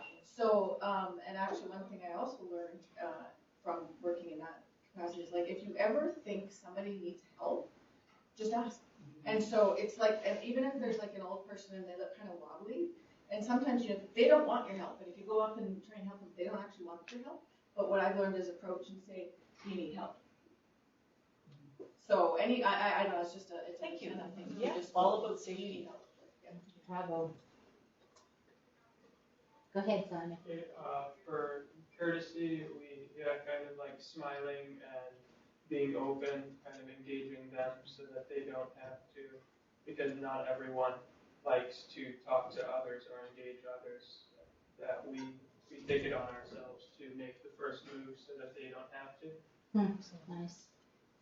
For show is kind of similar, because we're not actually putting on a show, but we kind of maintain eye contact, smile, staying upbeat, so that they enjoy their time here. And then for capacity, we had kind of the same thing. The good capacity will come from doing the other three properly. Good job, Simon. What I noticed about the customer service desk one of the first times I went up there, it is immaculate. Like, you guys have things in the correct spot. Oh my goodness, and it's beautiful. Are you talking about Lethbridge Public? Yes, upstairs, the customer service desk. I mean, you go back there and like there's this little box of paper clips. It's just like, and that box of paper clips lives there. I don't want to think about what happens if you move the box, but it still looks, it's very dangerous. That's good joke. Jenny, what you got? We have Stay for Safe, just being aware of what's going on, people around you, who's coming in, if you feel uncomfortable, kind of pay attention. Because in clubs, we'll have adults going into the kids' bathrooms, and sometimes that's good, but other times it's something you need to know and let security know about or whatever. So always paying attention. Courteous, who said, greeting everyone, kind of the same as others said.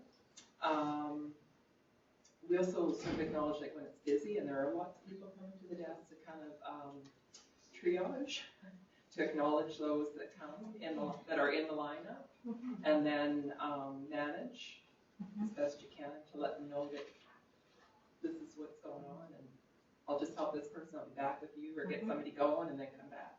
So, and then Andrea said too, and retail experience, the show is just all the little things that garbage is picked up, displays are tidy, paper clips, old posters taken down, that kind of stuff. Posters that are old, straight, and even. Nice teeth situations. My pet peeve. But it's all those little everyday ordinary things that make a big difference. So that was it. Thank you. And those, sorry, why don't you go ahead first, please? I just wanted to add something because I missed part of this conversation, but when I started training of customer service desk, I don't know where I got this impression from, but I kind of got the impression that the customer doesn't exist until they're like directly in front of you and you're doing the transaction with them. I was new, this was years ago. But and then I remember distinctly working one night with Andrea, and there was a customer waiting, and one of us was doing something, one of us was helping the customer, but I remember distinctly Andrea making eye contact with that customer who was waiting and saying, one of us will be with you in a moment. And I was like, oh, we can do that. Like, just because we can't directly help the customer right now doesn't mean we can't acknowledge them or make them feel like, we are here for them. So that was a moment. Nice. Do we have a rule like that? No, well, do you have to have a rule? I don't know. There's never a rule, it was just like the impression I got. Not like from from the other staff at the desk, it was just like, I was very new to the role. Well, it was a moment, it impacted you. I mean, you picked up, you learned from your coworker, which I think is good. Pick up all the positive things that your coworker is doing and claim them for yourself. Well, I think I was just new to customer service, and there's a lot to know. It was overwhelming how much you need to know to work on that. Because there's so many rules. So yeah. And I think further to capacity, I think, when we come into our jobs from 9 to 5 or whatever, and we think of that person in front of us and that person beside us and our coworker, but I often think about the capacity that I bring when I'm not at work. When I'm on Twitter and somebody says, does anybody know about, it might not have to do with the library, but if I know it, I'm going to share that information. Or if I see something in the community that I think will be beneficial to the library, I bring it here. So it's not just living and breathing good customer service in the building, but how I take my job outside of my job.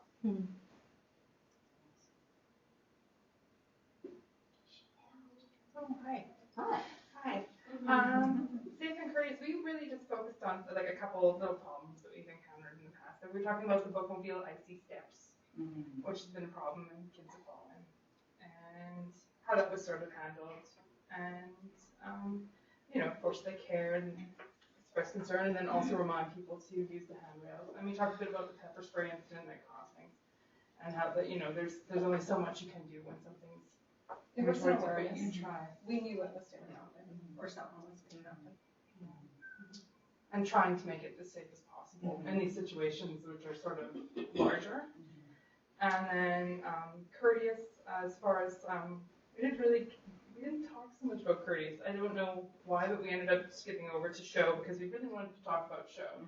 Because we wanted to talk about signage and how the presentation. But I was also talking about there's so many services that we offer at the library, and I remember working at information or working at customer service, there's always so much more you can bring to people. Like somebody, one day they come in, they bring in their ebook, and you teach them how to use that, and that's as much as they can handle that day.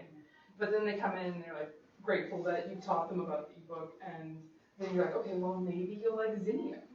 And you put that in front of them, or maybe you'll like Hoopla. But you can't present all of that to them at the one time when you have them in the initial customer service transaction. It's sort of this sort of slow building, and they have all these amazing wow moments. Like, I didn't know you did this. And then they go away and they hopefully tell a bunch of people about it. So yeah, that's what we talked about. And then just as it would just build capacity, it's the same as other. Thank you. Hey, Lauren. Okay, for safety, we talked about the sidewalks being clear of snow and ice and things like that. About being proactive, so even if you're not the maintenance person, but you see that there's water on the floor, you be proactive and tell someone or clean it up yourself, that kind of thing. Courteous, smiling, thanking people for visiting the library. In terms of show, like little things like, is your name tag visible? Because that makes, a difference for people. Is your desk tidy? I know mine's not either, it's okay. Is your desk tidy? Can you find things that you're looking for, that kind of thing. And our capacity was sort of the same thing that you just mentioned about like upselling people a bit. So, you can, if you see that they've got a nice historical fiction book, you can say, hey, can I recommend this other one for you, or, whatever. Yeah, but when they slip on the water on the floor, that's not the time to do that. We've got great first aid books. Sorry, that's why the order is the way it is. Yeah. Well, can you tell the story that you told today about the thanking? Remember? You said, even right now, you said something about thank you, or maybe Lauren said thanking the people. Yeah. And when they point out. We don't just thank them when it's been a nice interaction. I mean, that's easy. No, I thank people when they point out problems. Yeah. So that they're aware that the problem's being addressed. So when people come up to and they say, oh, well, that door's broken over there, or this, I just go, we weren't aware of that. And thank you for letting us know so that we can address that problem. And it usually diffuses it quite quickly. So if someone comes to you with what they perceive as a problem, you thank them for. Like a dick fish.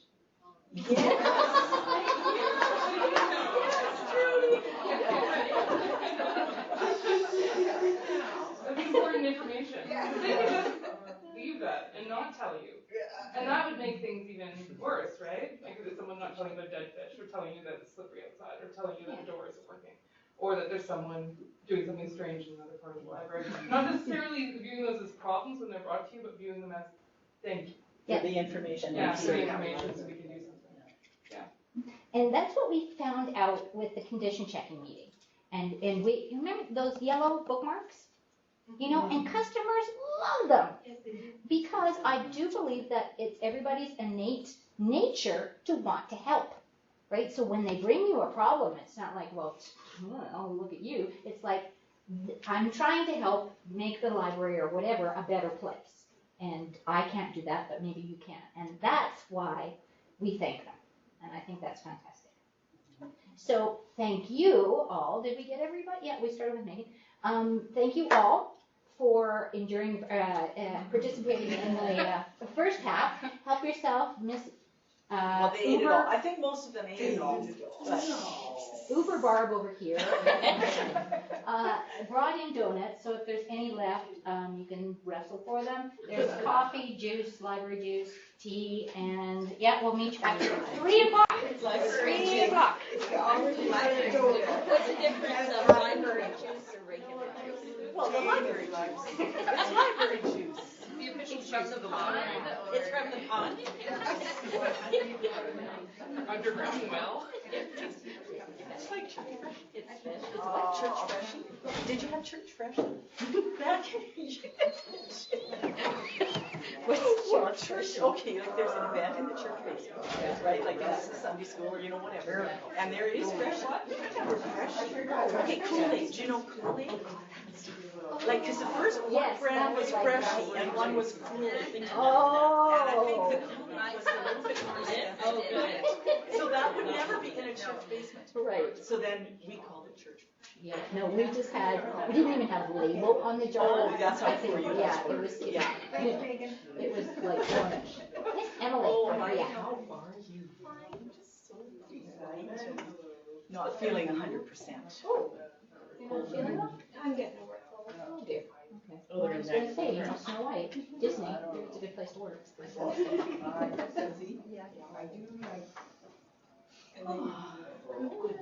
Something I have to do, which I was talking about, thank you customers for like bringing up. Yeah. I don't know, for some reason I feel like they're pushing forward this. I was opening the customer service desk one morning, and like this was a few years ago, and I had the desk all to myself, there was not a soul Is in this sight. upstairs or at the Upstairs, not a soul in sight, and because it was the morning and I just had my coffee.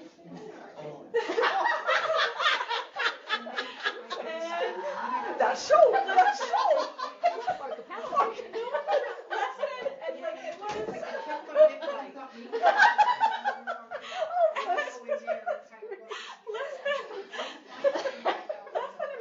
Oh no. Customer comes up because we just opened. Why did they have to? And I am like stoic face. Oh, of course you are. Nothing is wrong. And I'm just watching the customer and I'm like, you want a question? Just look at the customer. I can see the customer like looking around and like sniffing the air. And she says, like I kid you not, she's like, the tea smells like. Has there been a gas leak? Yes. Yes, there has.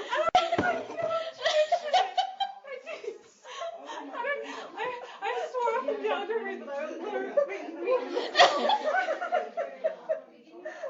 Thank you, that was excellent.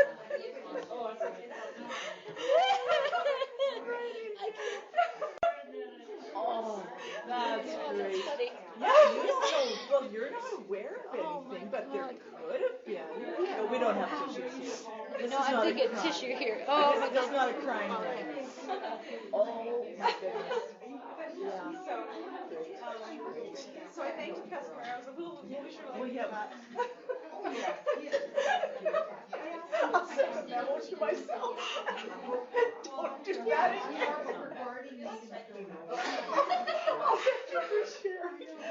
So, I mean, I just have to everybody. No, I know. Well, I mean, you wanted to, but you couldn't. Exactly. No, your friend's paying. Oh, yeah. I just can't lose it. Just people like no, and you're just. Would you She can't. would you share that with the group? Like, you don't have to, but oh my God, that would just be. That is the best. Gee, I don't smell anything. Oh man, that's like one of the best stories. I think. Yeah. Well, I want like some kind of compilation of this. Just. But the other thing is, do you notice that whenever that happens in the office, somebody comes in? Oh, I know. Yeah. It's like. Would you know what they do in race work? Because it's all men. They go into their It is the boss, right? Yeah. Like just go, like just not in your own office. There's other offices that can. The time that they hope that this is down when she was in Michigan. The whole department, they would go to when John's office, right? Or to visit John.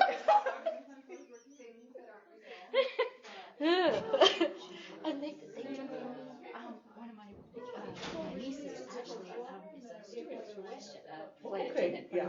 And so they call it office. So when you see the stewardess walking quickly. Yes, they're going quick. They're very. Yes. They got to get away from Joe. No, that's what they're doing. They're walking. Yes. No, they're like wild. While they're walking. While they're yeah. Because because the whole cramping and air pressure and everything, so they just crop dusting. Oh, that's just hilarious. Cracks me up. Oh my goodness. That's the best though.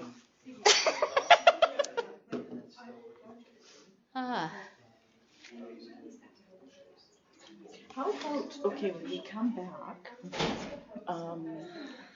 maybe, can we read these, do you think?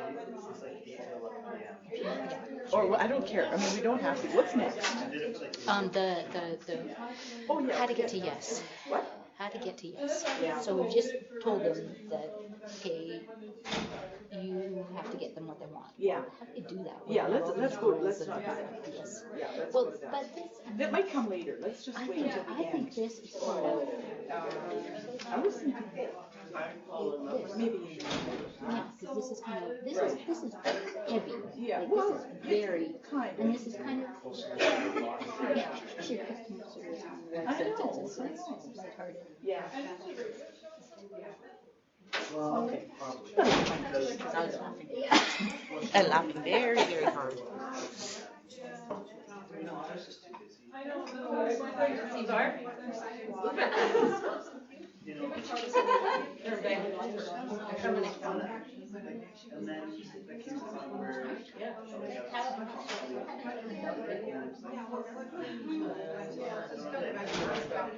But what they do is they work with an and then we also FPCA. They work with FPCA and then the money that's collected. I was just thinking of something that's so hard for it all. They call it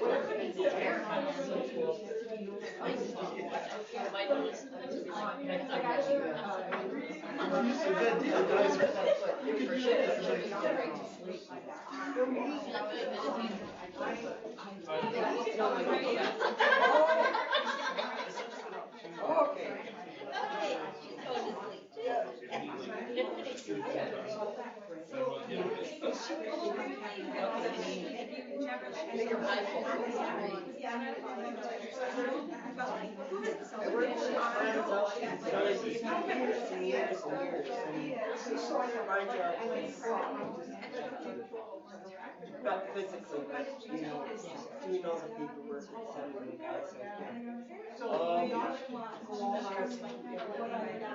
and irate customers.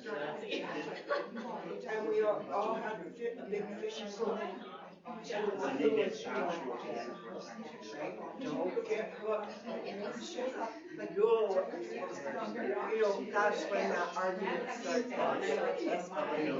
Yeah, regular lane.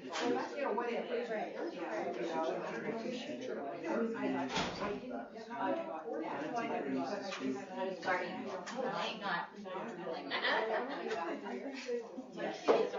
We should have these, like little daytimers, 24 hour, whatever, right? And you know what, like, Yeah. Depends, it came with And they them. always want to start with just separate things. And then I know They, that. like, Yeah, they grow, don't. they Yeah, grow. I'm curious, and they, like, actually, you know, I know, and I've actually, when they, I don't like, the reasons why I think so. Right. And it's Yeah. sure, they are 2 to 3. But they're both. You guys can reach it. You know, because.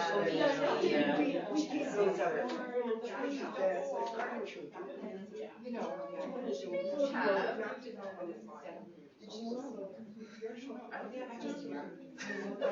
Like, Ross, they have to do it. Ross, they have to do it. It was kind of like, you know best. But she also had a lot of. So yeah, they do travel.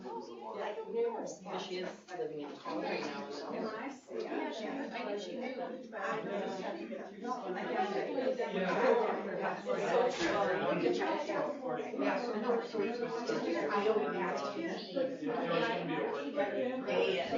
Okay, I had the deal with you, but then like this, just my daddy's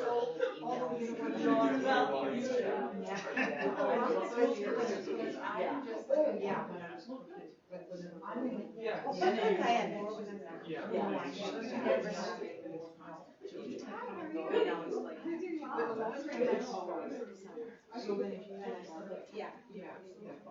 And now I'm Why? But I don't know.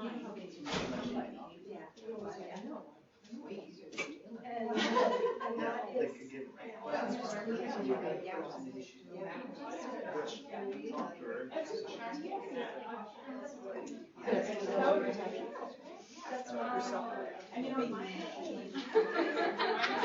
What's more important? For supper.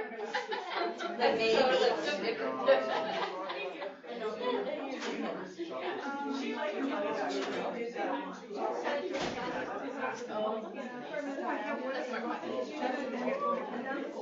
You have a lot more kids?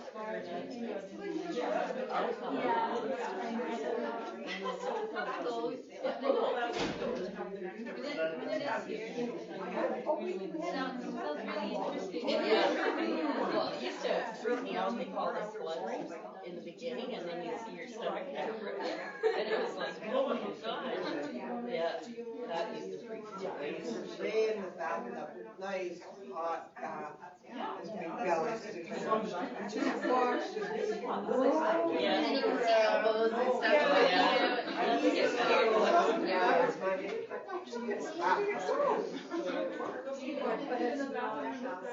Yeah, I always like poking them back and seeing like what they'll do.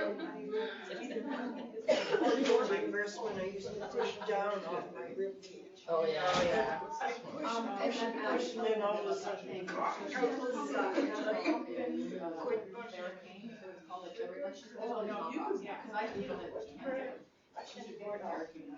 So I've actually. Well, I ended up.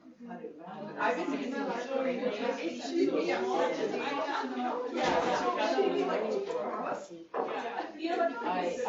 I opened my eyes and I did not, like, it wasn't that I didn't laugh, but it was so, the light of my eyes, focus, and I couldn't see nothing, and my husband had to rush me to the hospital. And I was at home, go figure, eh? And it's like, getting sick, yeah. So they ended up, they had to wash my eyes out and give me medication, but it was like, I thought it was a lie. It's like, oh my God, when you go to bed and you wake up, you can't see it. I remember the doctor in Coldell's looking at my kid's pink eye and saying, yep, it's over the summer. It's over the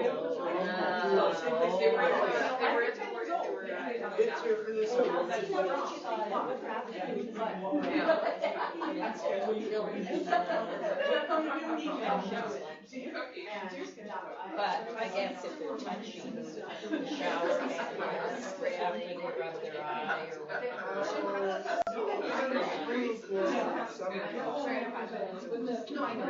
But you go grocery shopping, you do this, you could have picked it.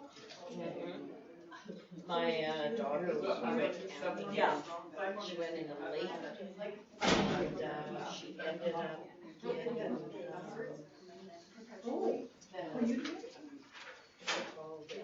I know, but I'm saying these are all the things, and I know. and she ended up they're like spores, and they stuck in your body, but they would hurt, and they ended up like with it was I can't remember what they called it, but we ended up being to rush. Actually, at this certain time of this year at this lake, there were so many kids that were in the hospital and in the showers crying and screaming. And we took them and they had to have Benadryl and stuff on them. And it was terrible. But that was it. Yeah.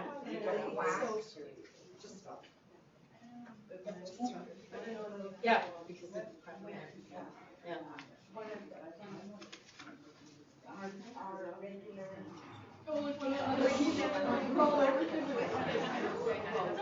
Oh, okay. I don't think so.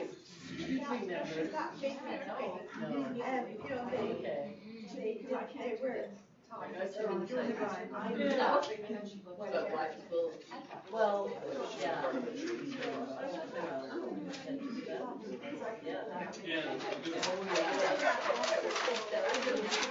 Well, and somebody, I just happened to be in a conversation. I just assumed that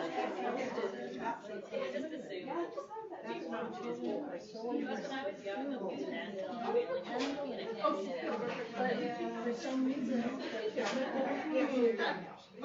Yeah, I know. So, but no. Yeah, I love it. How's this table doing? Perfect. Well, thank you for being curious. It's fine.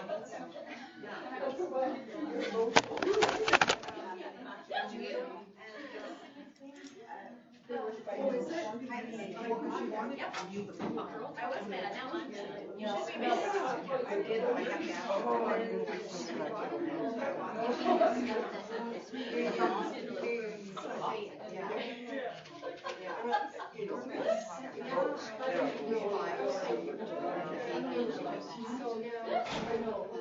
This is my day off.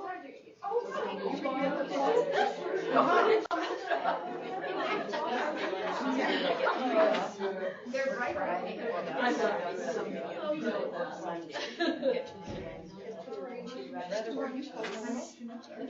You know, you get commission there and I would much rather work one day and have two off. That's why I like to work. Rest up. Yeah. But I've been prioritizing. When I do find myself doing straight surgery today, and it's not a, full day or regular shift. Yeah, and it gets so about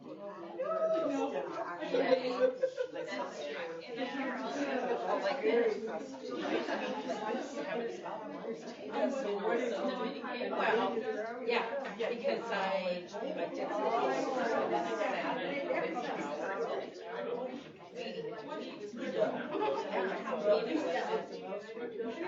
but I mean,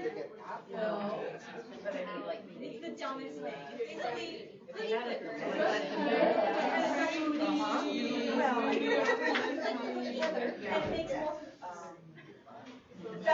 Is that a trauma? Faster you cook the cookie, the more cookies you have. Not real. He like programs his macro on his Well, yeah, but I think. I know, so, but we need to be just about the computer playing, clicking this button for him. And it was like such a big deal, and, Oh, which one? It doesn't matter either way. and that is, I have a question. You know, every business is different. We need to know.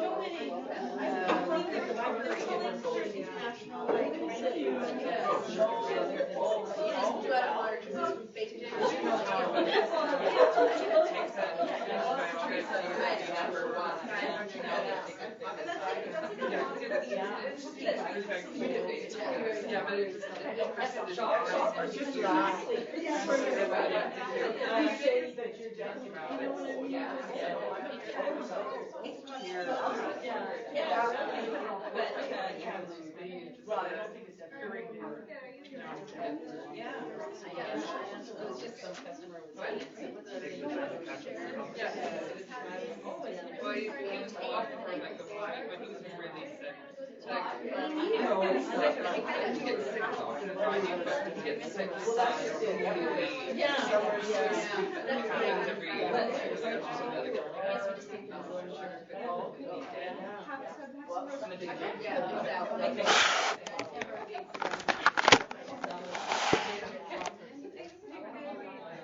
But yeah, or like, you know when you're in the game and you're supposed to try to get him to drink water and everything.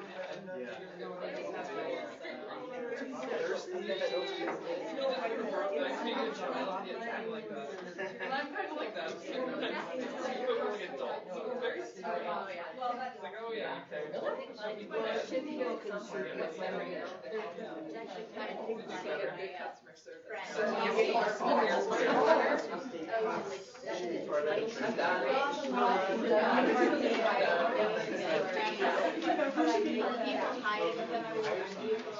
This session. Yeah.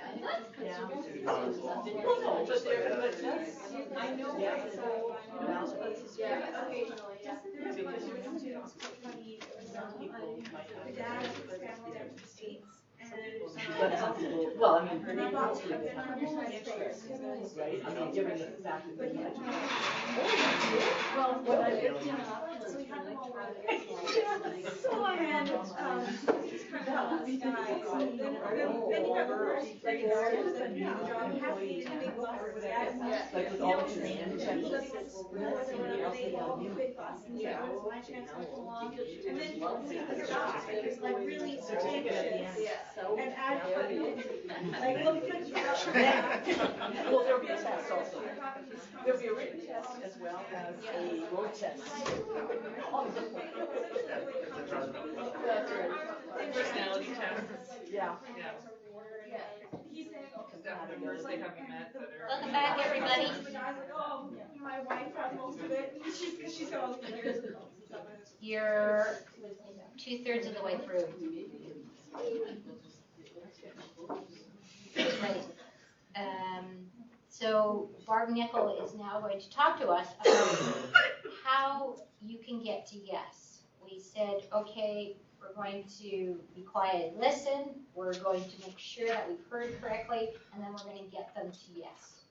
Okay, but we have all this stuff in the way, and we've got a couple things that are out of your control. So how do you deal with situations where you have in the library a bunch of rules and the person is saying, hey, can you waive my fines? If they're crying yes, if they're not crying no, how do you, how do you decide? You think I have the answer? Yes, so Barb Nickel, who knows all things, will tell us. Oh, boy.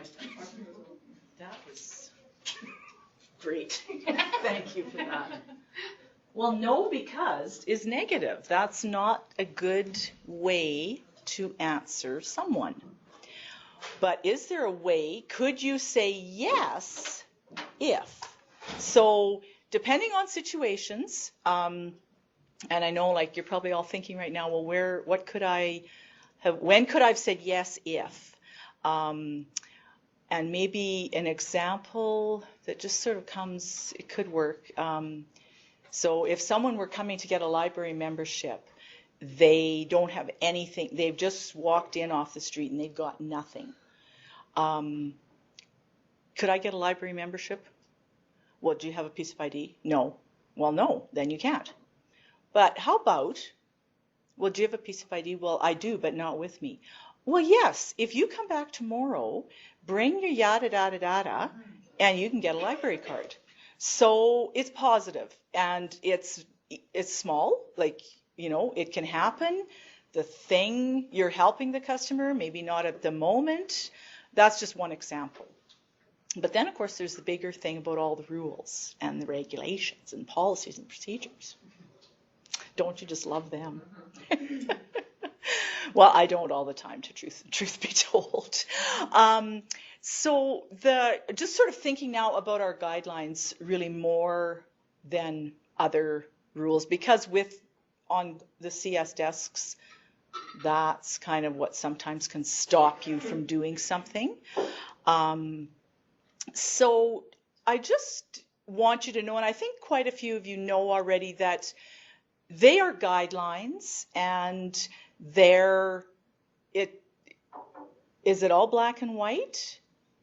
It's on white paper with black ink, but you know, I think we can be flexible if we focus on the courtesy and the show,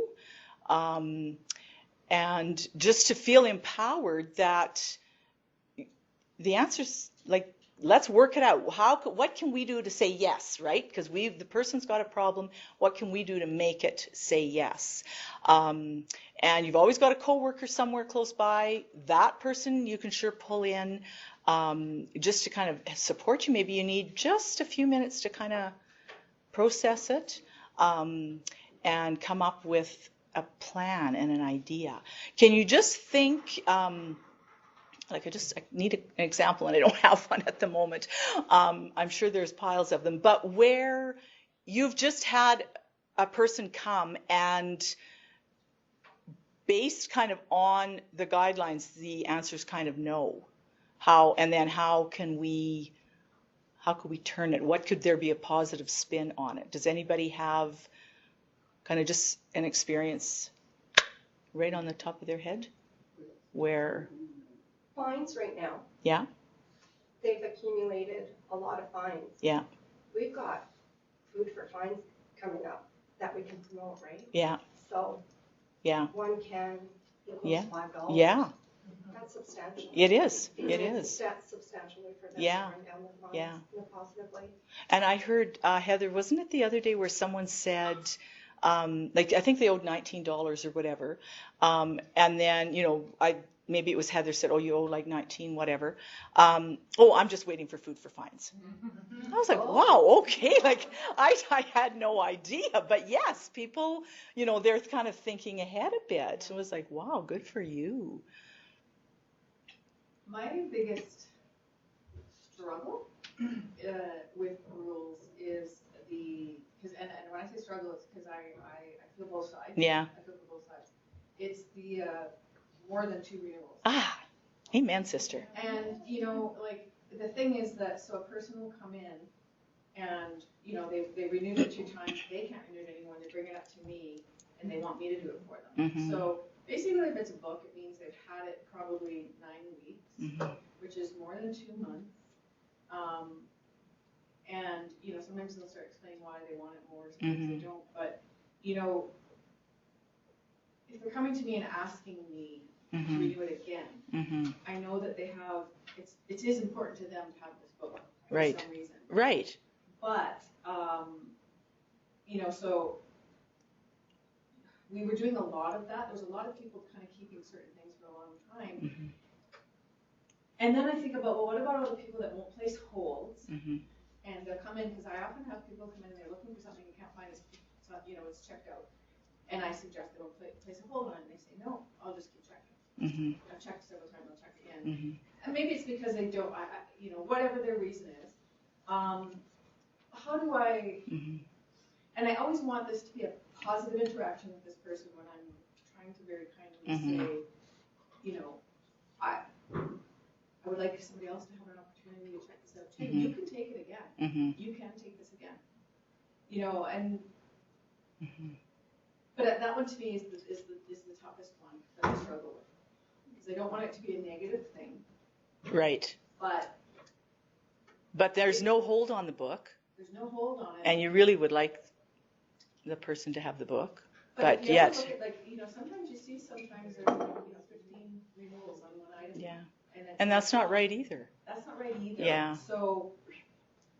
Yeah, because I don't know the answer. That this personally really irks me a lot. Me too. And well, we've talked about it, and Emily? Following up on what Heather said, it really like something that I have to deal with is it really personally. It feels so personal when I feel like a customer's trying to take advantage of us or advantage of the system because they know the ways. Well, sure they do. With a whole renewal, I had a audiobook for his 2 renewals, and he wanted me to renew it again, and I said, I'm sorry, no, I can't. And then he said, okay, well, I'm returning it, return it so I can check it out again. I'm like, I know. no, I can't. I know. And then there was more dialogue. Of course. But then what this came down to was he made me place the hold for him on it, and then he demanded his hold. See, and then how does that make you feel? Well, I know. I didn't know what else to do. I just kind of wanted to throw the darn thing in the garbage, say, no one can have it. Yeah, that's right. Yeah. See, because people know the system, and it feels so, like, how can you feel empowered to say no? Oh, well, then I'll go just check it in over there, and then I'll just wait around, and I'll go ask for it, and then I'll get my book. Okay, but may I? Yes, of course, please. So there's 3 things here. The first one is how do you get to compromise? And there's 2 things that you have to weigh. You have to weigh whether the situation is concrete or if there's a situation that's imagined. So you have a person, concrete, right in front of you that wants a book. Now, the problem is well, they've already had it out 5 times. Well, and I don't want to do it because there might be somebody who wants to take it. Well, what if that person doesn't check the thing out for the next 3 years? You've got a person right there in front of you that you could make happy. Okay, why wouldn't you check it out again? What is the lost opportunity? Well, it's this imagined thing over here. Okay, for me, my decision is, okay, sure. Check it out again. Great, get another search. I'm not going to worry about the ethereal person who may or may not want to place a hold on it, and they can't come to the library because they have a broken leg, and da-da-da-da-da. So that's how I make my decision. The second thing is your point. We feel like we're being taken advantage of. Oh, that hurts. We're not doormats. We're doormen. And you were the one who busted me for that. Remember that? No. Oh, see, this is the other customer service experience that I carry around with me. And there was this guy, and it was the first place I worked, public library, and he was a rich guy. He drove to the library in his Mercedes, and he came in and he started arguing because he didn't want to pay the loony overdue fee on his DVD because the library didn't let him know. And oh my goodness, that irked me because you know what? He could bloody well afford it, and we went back and forth and back and forth and back and forth. And so I was using this as an example of, well, see, people are just rude and want to take advantage of the system. And Barb said, it's only $1. Why didn't you just forgive the fine? I'm like, but what is the principle of the thing? I mean, you gotta weigh. I mean, if it was anybody else, we would have forgiven it. If the guy started crying, yeah, of course we'll forgive him. So it isn't black and white. No. But those are the things that help me get over those. I don't know if it's helpful or not. Tell the popcorn story about Disney. The popcorn story, yeah. Okay, so the popcorn story is little boy comes to the park with his parents, and he's hungry, but it's not lunchtime, but there's popcorn. Oh, fantastic. So mom and dad say, okay, well, the popcorn's $6.50, and that's just give them the popcorn. So they go and they stand in line and they shell out $12, $13. Oh, and then mom wants it. Okay, there's already $20 on these little popcorns. And the kid's getting the popcorn. Oh, mommy, daddy, and the popcorn falls. And you can see the tears welling up in his eyes, and the little fists go like this, and he starts shaking, and then kaboom! The ear-splitting cry. And mom and dad are fighting, well, you shouldn't, you should, why it was expensive, and blah, blah, blah. And so everybody around them is picking up on that negative energy. Okay, and then meanwhile, the person who's selling the popcorn sees this and fills up the popcorn, comes over and says, hey, wow, you know what? Do you know Mickey Mouse? And the kid's like, and then he goes, well, I have a special message from Mickey. See, Mickey Mouse saw you drop your popcorn, really concerned, and he wants you to have another popcorn. Oh my goodness. Okay, now, does this popcorn cost $6.50 to the organization? No. But what value did that person, by forgiving the $1 fine, give to that person? Okay, are they going to talk about the over-expensive popcorn? No, they're going to talk about the secret message that Mickey gave to the little boy. Is that what you wanted? Okay. And the percentage, I mean, just getting back to the renewal thing, like not every customer is asking for a renewal over the two, right? And we actually talked about extending the renewals, which that could happen possibly. But it's not like every single person is coming and saying, I need a renewal, I need a renewal. What good is the book on our shelf and nobody is taking it out? That's not really serving the community or the customer. So I say it's not black and white. Yeah, Jody? I'm just curious, because I don't know. Uh-huh. Is that a rule, or is that something that the individual can make a decision about? Well, yes, they can make a decision, but there has been some,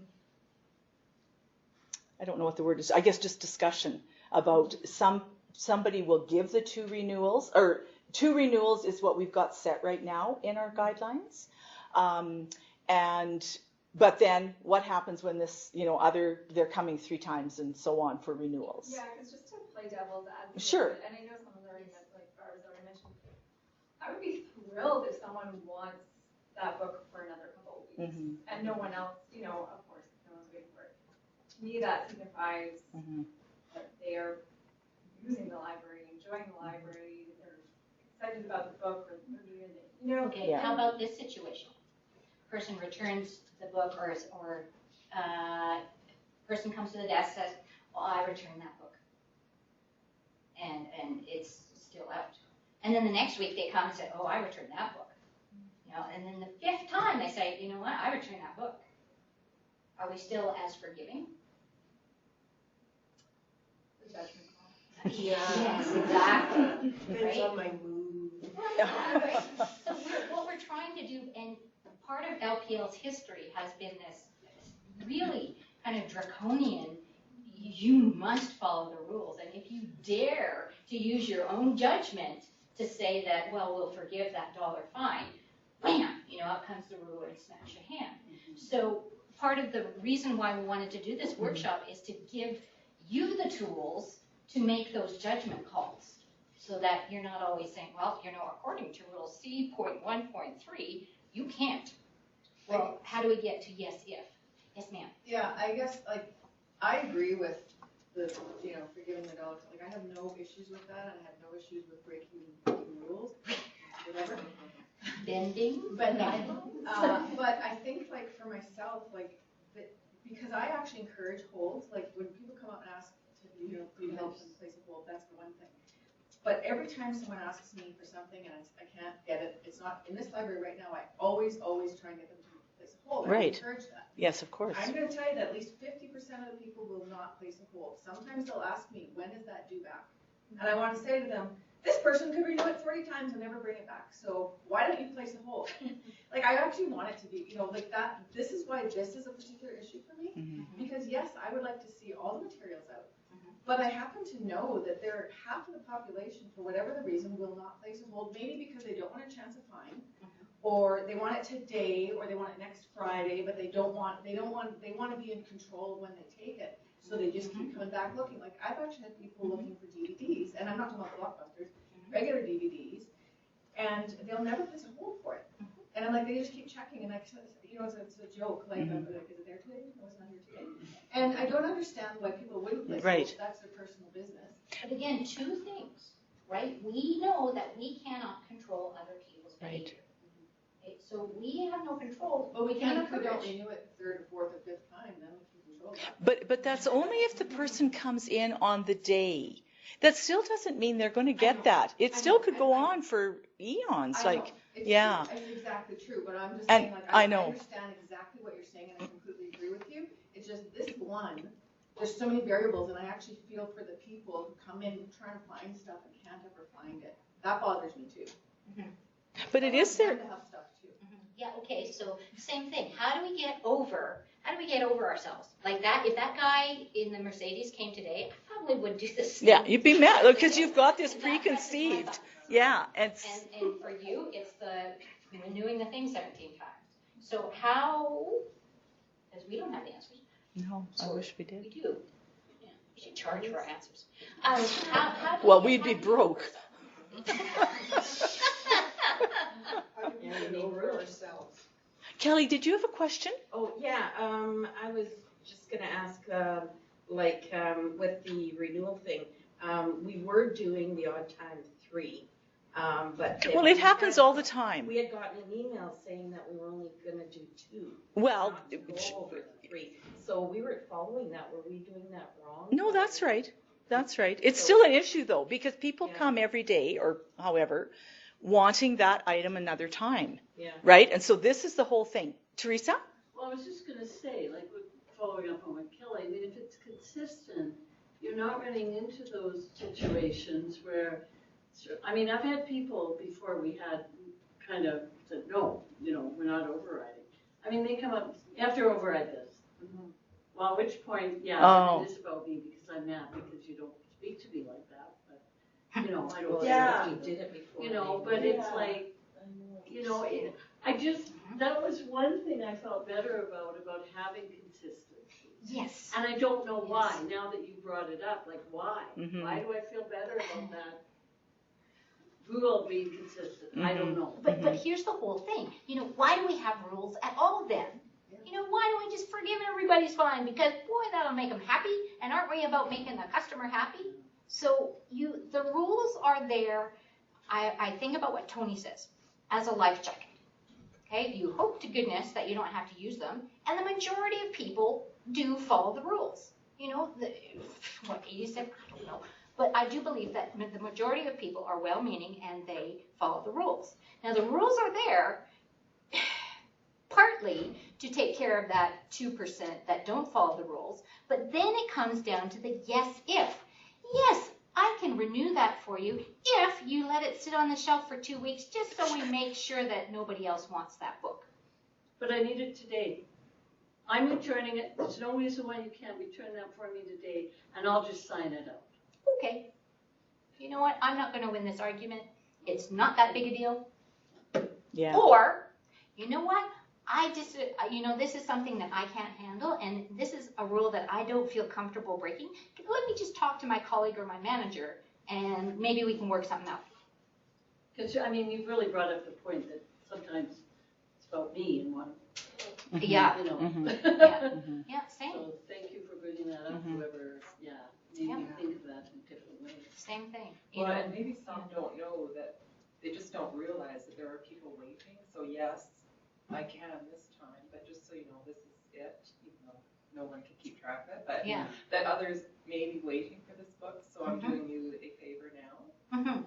Well, that's definitely, I'm meeting your needs now. But there are, if you could return it after this time. It's a bit of a compromise, like in that way, and whether you're here or not for the 6th renewal, Well, some people, they just don't realize what the consequences are of keeping it. And then when they realize, for some, it may not make any difference. Right. But for some, they may realize, there are other people that may want it.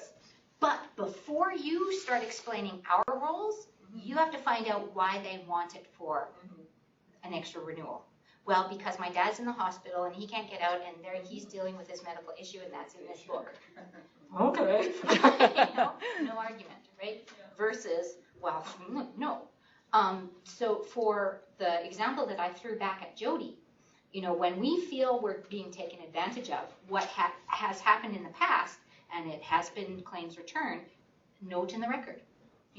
I have put this person's claim return, or I've forgiven this $40 fine because blah. And then, next time, perhaps this person can talk with a manager. Okay. And then I come out and I can play the big bad cop and say, oh, well, and this isn't an argument, it's information. Oh, I see by your record that we have forgiven fines in these 3 or 5 or 7 instances. Now, what can we do to help you get your books back on time? Huge difference than, I've forgiven it 5 times, I'm not doing 6. Yes, if. Well, how can we help you? And that's the one thing that I got from Ann Lidgren, who you met. Yes. Yeah. So the whole, this other thing that I carry with me, I brought it up and I said, how do you deal? And most of the arguments come with fines. It's all about money. Boy, people are funny about money. Aren't they? I'm so glad I don't work in a bank. But so they have fines and they just get loopy about this. And they won't do it. They won't do it. They won't do it. And I was in an argument with this woman about this damaged book, and back and forth instead of shutting up. And I said, Anne, how would you have handled this information? How would you have handled this situation?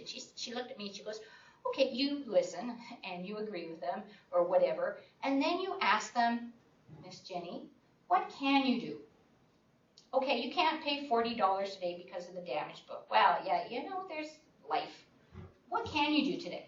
Well, I can pay 23 cents. Thank you. That is a gesture of good faith. I will take your 23 cents as my gesture of good faith back to you. I'm going to let you check this out for 3 weeks or whatever. It's that simple. What can you do for me? And then I will help you. That's a tip. Yeah. Free of charge. Great. What about these people that take advantage of Blockbusters? Like, mom will come in with to return it, but her son wants to take it out. It's kind of like going back to the same house again for another week or 3 days because they know they can't redo it. Why does it bother you? Well, it's just that it doesn't give somebody else in another family a chance, to get them, There are other Blockbuster copies? Well, sometimes we only have 5, and there's none, if they're brand new, no, there's none in. Or they'll put it into the self-check-in and then they'll ask you to go in the back. And get it. Right, right. Well, I mean, you want them to leave happy. Yeah. And there you go. I mean, I know we get irked about things, but on the big picture, I don't think it's going to really matter. That's just me saying. What if the son lived at a different house? Would that be okay? Well, it was a kid. Well, mom had to pre-screen the movie before she let him watch it, and they ran out of time. Yeah, he's got his own car. It was a juvenile. Yeah, Yes. yeah, it's okay. Yeah. It's okay. Or you get a family of 5 and each one gets a 5 Blockbusters. They're going out. Yeah, Terrific. yeah, that's what we're here for. Those are those numbers we like. You want to have our guests talk about, because they're, Yes. yeah. So, I've talked a lot. Nice. More than most, sorry. And I'm not bothered. I really, really admire all of you that A, you're here and you want to improve your skills, and B, that you do this every day. I get to sit in my nice cold office and not have to deal with this, so I don't take that energy with me. We've asked Heather Gauthier and Diane and Emily if they wouldn't mind sharing some of their strategies on how to deal with those tough situations and just how they keep sanity and themselves together. Could I start? Yes, I please. just want to stay here though. It sort of started with my family, with my dad. As he aged and couldn't drive, I had to start taking him places. And my dad is very hard man, and he's kind of makes situations uncomfortable and stuff like that. And I was worried about taking him to the bank, to the doctor, to the pharmacy, and all those places. So when I first started taking him, I would just drop him off and he would go in. I'd let him do his business. But as he couldn't get in there anymore, I started going in with him. And I realized that as we went into these places, everybody would say, "Oh, hi, Steve," and everybody loved him. And he was getting good customer service. They would sit him down at the bank, and, you know, he would tell us stories, and he was really engaging and friendly.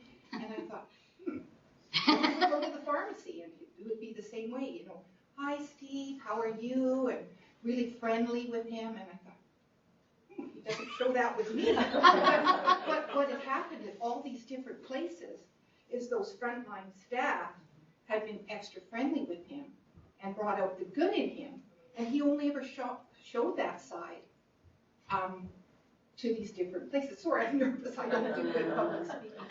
But I thought, and then when I first started working at the library years ago, before I had my family, there was an older gentleman that used to come into the library. Nobody ever wanted to deal with him. And the very first time I dealt with him, it was really uncomfortable, and there was problems and everything. And at the very end of our situation, he said, "Oh, by the way, your fly's undone." I was like, oh my God, it was even worse than that. You know? And I was like, and there was lots of people standing behind, everybody loved us. Everybody was standing close. And so then after that, whenever I saw him coming in again, I thought, it was sort of funny between us, you know, so then it made the situation better. And I thought, I seemed to get a little bit better at handling situations with the public. And even now I find, sometimes, you know, you say, how you were saying here, like you want to reinforce what they're saying, but sometimes I find just being quiet, like there was a lady complaining about the knitting, you know, all throughout the library, when was it coming down and stuff like that. And I thought, I didn't say too much, because the more I said, yeah, well, I think it'll be coming down soon. It was just up here for a presentation. But I find just listening quietly and trying to remain calm, and I find that's the best way for me. Sometimes I'm a little quieter with the customer, because sometimes, you know, you'll say good morning, and they don't say anything back to you. And then I'll say a couple things and maybe say, you know, I engage a little bit, but sometimes quiet is okay too. Yeah. I think you're like the Zen master of customer service. Yeah, I love watching I try you. to remain calm with the customers. Yes. Yeah. I was going to say on the bookmobile too, you guys. Yeah. I liked the bookmobile because it was kind of that branch, you know, a small branch, and you could get friendly with everybody and get to know everybody. What I really like about how you handle difficult customers when they're complaining, and I can totally picture you on this terminal at Children's, and you're there, and you know you're doing the customer transaction, and you'll stop and you'll look at them, and you know you exactly what you said. You don't say anything, or Sometimes quiet is good with them. Some people don't want to engage in a lot of conversation. Oh, your battery's dying. Oh, that's perfect. Oh, cool. Fantastic. Did you have more to add? Thanks, Diane.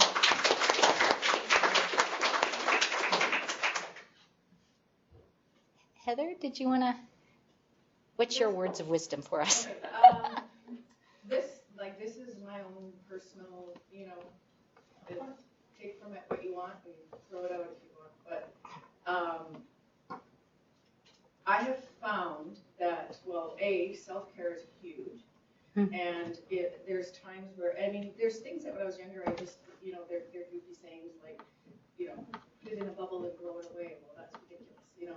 But actually, it's not ridiculous. Yeah. And actually slowing down and breathing and thinking, like, just stop thinking and think, actually, breathe in, breathe out, breathe in, breathe out. And like, I mean, in my head, I'm not saying it out loud. Oh. But, so there's moments when I'm, like, if I'm dealing with somebody, like that whole breathing thing, when I just, like, it's actually huge. It actually brings anxiety down. It brings emotion down to a very pleasant level. And if you have to walk away from the desk, and I had a funny situation, which my manager knows about, like a few weeks ago, where another staff, person I was working with and a customer, there was something funny, and I think it was all meant in humor, but it went out of control, and it was like getting this weird thing, and I was really uncomfortable with the situation, and I tried to sort of say, you know, I'm not having fun, this isn't cool, and it kind of kept going, and like, I walked away. I actually literally went to the bathroom and did my inhale, exhale, till I felt like, okay, whatever, that was bizarre, but I'm okay now, and I'm going to go back now, and we're going to carry on, you know. But I literally had to go away and do that. So that's a big thing. And another really, really big thing for me, which might sound ridiculous to most of you or all of you or whatever, but it's power of positive thinking. Like, you know, when we're that, like, you're always going to have weird people. You're always going to have somebody rub you the wrong way or says something you don't like or pushes your button. I think. I mean, maybe some of you don't, but I think most of us do. And I think that we can, and then they walk away, and like, how often during the day we go, oh, that guy, or that lady, oh, you know, that, you know, it happened then, and then they walk away, and you go, oh, did you hear that? Blah, blah, blah, and we focus on it, and we dwell on it, and it becomes this thing within us that really matters. And, you know, I have really learned to practice, and again, this is a practice, like you have to stop yourself from going down the negative road, and actually going, okay, well, I just had this really great customer.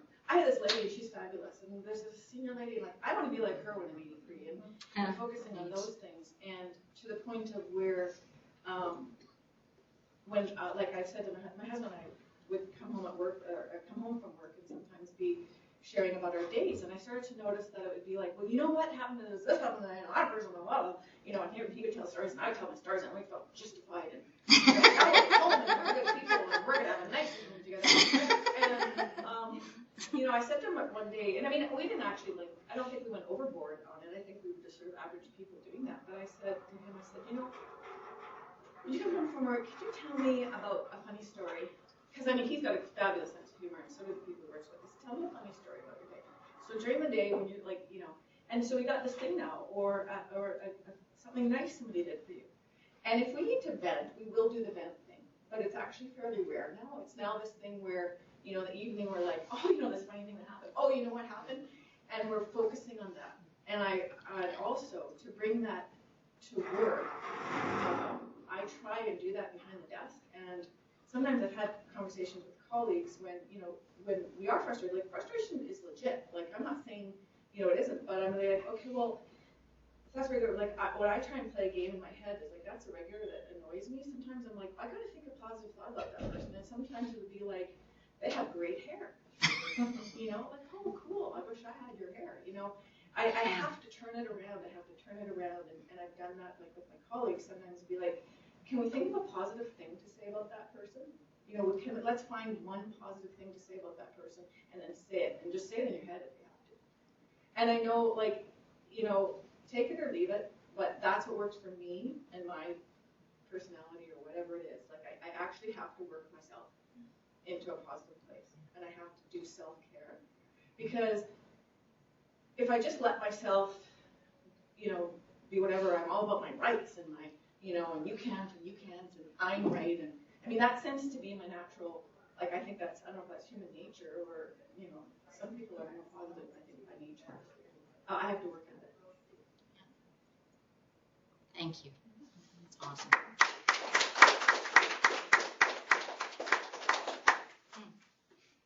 Are you going to share your funny story? You have to deal with teens, those teens at the crossings. Yeah, so I was asked to share some of my strategies that I employ in working with the high school students. They're like a Monday to Thursday problem. Opportunity. So this is kind of like a collection of things I've learned through my experience in the past year working at Crossings, and some of it is relatively new that I learned from the Kids Are Us workshop that was not long ago. It was amazing, so helpful. So one of my favorite things, and this one was from the workshop, is taking advantage of opportunities to have positive interactions with the students. So there's so many times during the day when I see all these familiar, young, energetic faces, and I can say hello, or I can say, hey, how's it going today? Are you off to class? Or I can say, what a cool hat. Like, it doesn't matter. But I try to have lots of those little positive interactions. It's quite easy because we're in the habit of greeting people as they come and go. So just continuing to do that with the students. And it's not always possible, but when I can, I try and learn names, because that is just like unbelievably powerful when you're trying to resolve a situation with a student, and you can say, hey, Thomas, what's going on here? And like just using the name, it has so much power. It's really important when I'm engaging with them to assume the best. Like, they have clearly forgotten the rule, or maybe they've never heard it, or maybe they bumped their head yesterday. It's fun. So I always try to enter the interaction as positively, as optimistically as possible, like just believing the best of them. I forget if, I think this was either from the workshop or from the Disney U. I think it was from the workshop, but it was, if they could, they would. Yeah, if they could, they would. So if they could do this properly, they would do it properly. So you kind of assume that it's not that they're choosing to be horribly obnoxious. It's just they want to be really wonderful people, but we have to give them these tools first. So trying to approach it in that light. And that being said, I learned the hard way that you have to communicate your expectations clearly and firmly. It was really, really awkward for me starting out there because I knew that the students were also our customers. And so I knew I had to be very polite with them because that's my job as a customer service person. But they're also still treating our public library like a school space where the rules are kind of different because they're not being treated like full adults. So it's a very, very weird situation to be in. And at first I thought I needed to deal with that by, just kind of just being so polite in my approach to them. So for example, like my first month there was students eating in the library during lunch hour, which they're not supposed to. And so I was like, hey guys,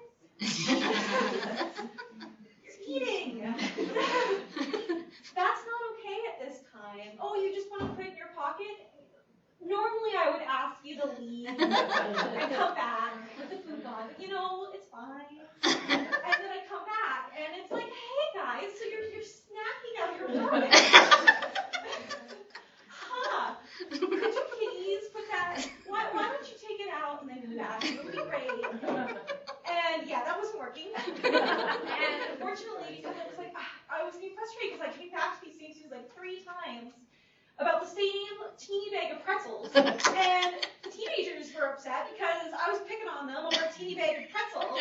And it was like not doing either of us any favors. So I learned from that experience that yes, you can be polite, but you can also be firm. So instead, now I would approach them saying, hey, so, we're between 2 high schools. There's just too many students for there to be food in here at the lunch hour. So what I'm going to ask you to do is I'm going to ask you to leave with your snack, and you can either finish it out in the hallway or in the break space and then come back in, or you can stash it in your locker, but I'll just need you to leave, and then you're very welcome to come back. And so the expectations are clear. I'm not giving you an option. This is what's going to happen. And that doesn't mean you're banished. It doesn't mean that you can't enjoy your snack. It's just these are your only options. So presenting things in that light, explaining why the rule exists, and saying, yes, you can have your snack if you eat it in the hallway. Yes, you can be in the library if you remove your snack first. Yes. So that's been really helpful. And the other thing is, I want not only the student population to feel comfortable in the library during the lunch hour. They are customers and they deserve to be treated respectfully as customers, but they're not our only customers. but I don't want to make customers comfortable in the library at the expense of the students either, so it's kind of a tricky balance. So, for example, if I see a lone elderly man huddling in the stacks with all these crazy students around at like 11:30, I always make a point of approaching, well, I make a point of approaching teenagers too, but I make a point of approaching non-student customers in the stacks and being like, are you finding everything okay? Just so they know they're not like alone in the wilderness of teenagers, and that I am here, and that there is an adult around also. So I do that to make them also feel comfortable and feel like they are supported there. And with the students, like sometimes they'll group because they group and talk to each other, and sometimes they'll do that in our doorway or like right in the middle of stacks. And if they're preventing access to things, they'll be like, hey guys, it looks like you're trying to find a place to chat. We have a break space now. There are tables and chairs. You're welcome to use them. Also, people are trying to walk this way. So it's, yeah, giving them alternatives and compromising. That's how I do with students. Yeah, great, thank you.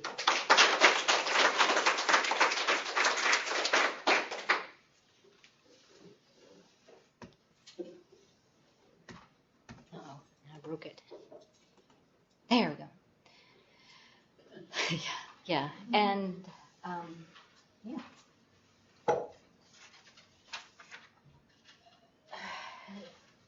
Sometimes there are just situations where you can't win.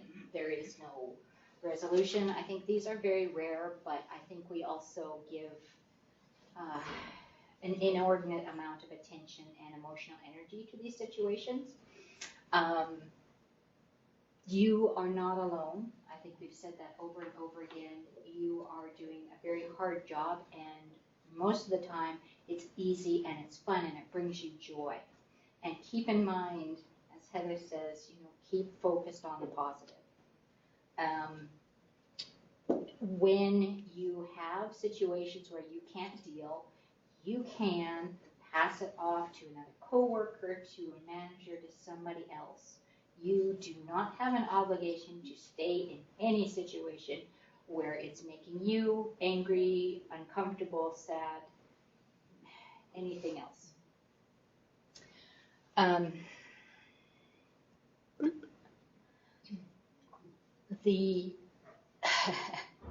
I love that picture. That is like my favoriteest picture. It's a little Mongolian girl, and she's laughing. She's actually singing, and so is the camel. And it just makes me smile. And I think the more things that we have in the world that make us smile and bring forward the positive energy, the better. But also to remember, I mean, we work in a library. It's not emergency room in the hospital, right? Nobody died. If we mess up, if we forget a rule, if we blow it with a customer, because good Lord, I'm tired today, just try better the next time. Now, we are happier here. We value you, and you do hard work. And no, you're not perfect. I'm sorry to say, you're human, most of us. And so be easy on yourself. Heather gave you some wonderful strategies about releasing negative energy. One of the things she mentioned was the bubble. And so what I want to do with you now, because we have dug up from the archives our bad situations, and we remembered them and we shared them, and that creates negative energy as well. So one of the techniques that I recently learned was, there's actually two. One is very similar to the bubble thing. So you take your concerns, like I do this at night, I'm in bed, and I'm stewing over this, that, and the other thing. And you know what? It's going to be there the next morning. You don't have to solve it all that at night. So you can take those thoughts, and it's visual imagery, and you say, oh, that darn guy, God, I wish he would have paid that loony. And you take that thought, you open up this imaginary jar, and you put it in the jar, you close it, and you tighten it. Oh, and then you put that jar of troubles, or jar of unresolved issues, and you put it on a shelf. And this is all in your mind because you're in the bed and you're just, okay, here's the jar, it goes on the shelf.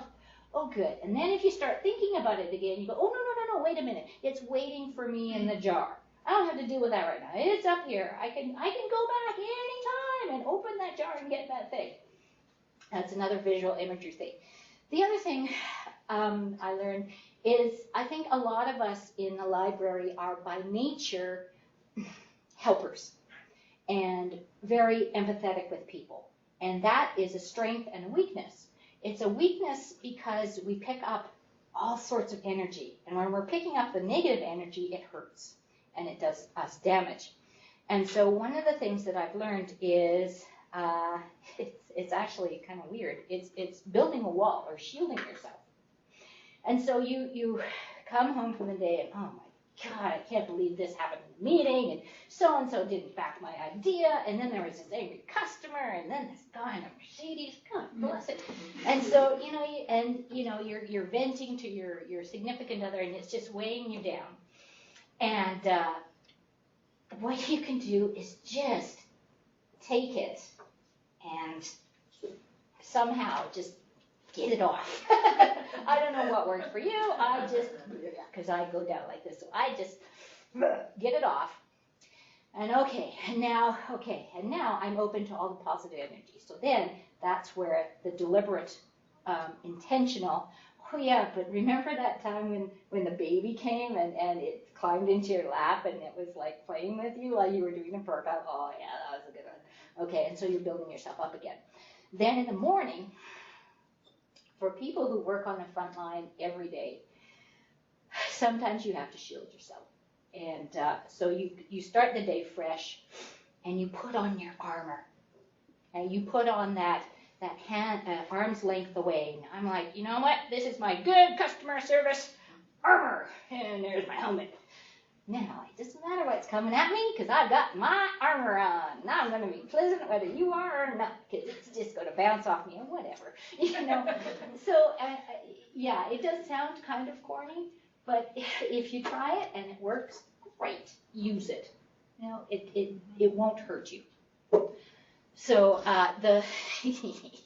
if you like humor, the notalwaysright.com it's a funny site. All about customer service. So they have just the customer service situations where you just you can't believe this actually happened. And yeah, so if you want to do that or even contribute your own stories to that blog, it's pretty funny. So yeah, just like Heather goes back to her colleagues, did you catch that or this funny story? So I'll talk about one funny story, just one. So this was when I was working in Saskatoon in the Fine Arts Library, and this guy came up and he was totally on something, and we're just like, oh, what's he gonna do? And so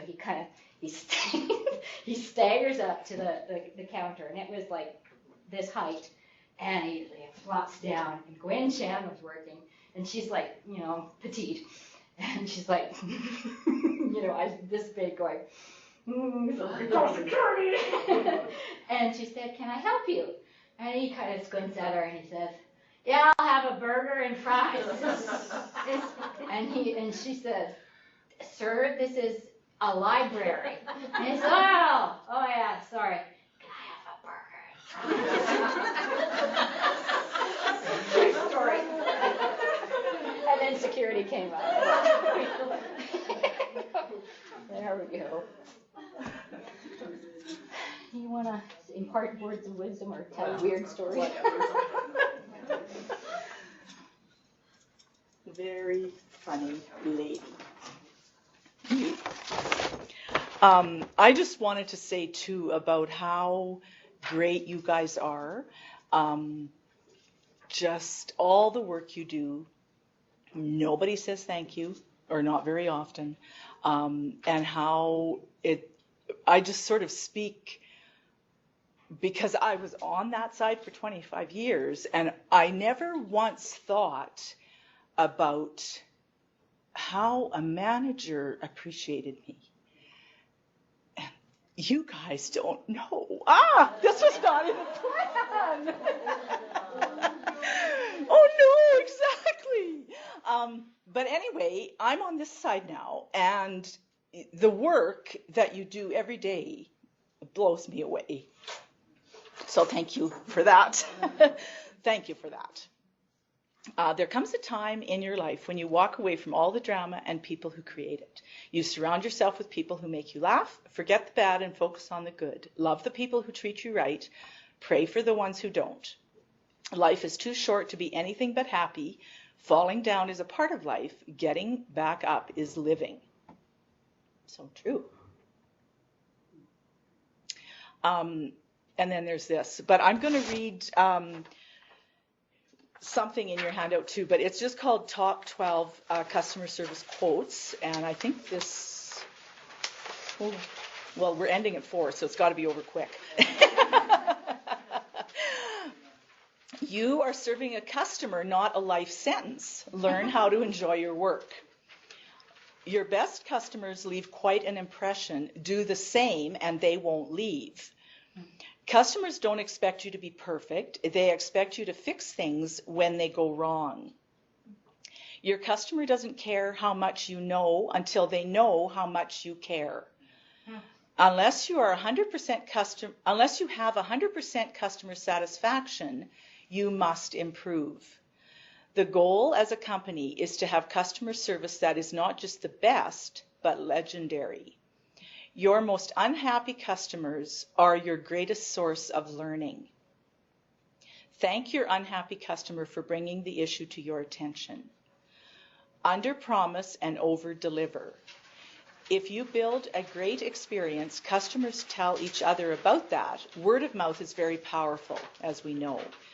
Rule number 1, the customer is always right. Rule 2, if the customer is ever wrong, reread Rule 1. So the customer is right. Don't never argue with a customer.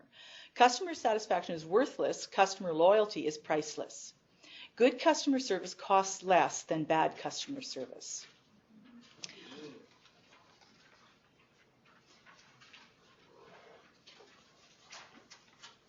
There you have it. To answer you. Well, I can't believe that Barbell talked for 3 hours. Before you go, well, I mean, just one thing. Thank you for coming. Any feedback that you would like to share with us, either in an email or just anonymous, slip of paper, wherever, we'd appreciate it. Just because we are going to we are going to do this again.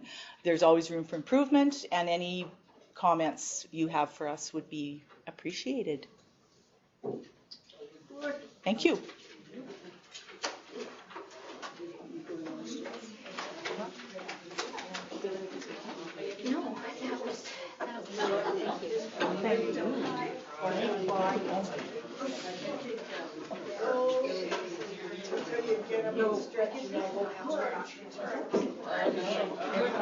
Okay, good.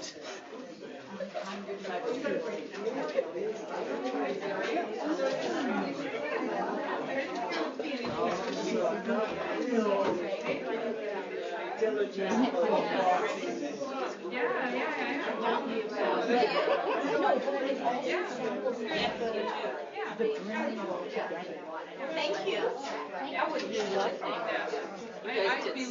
Oh.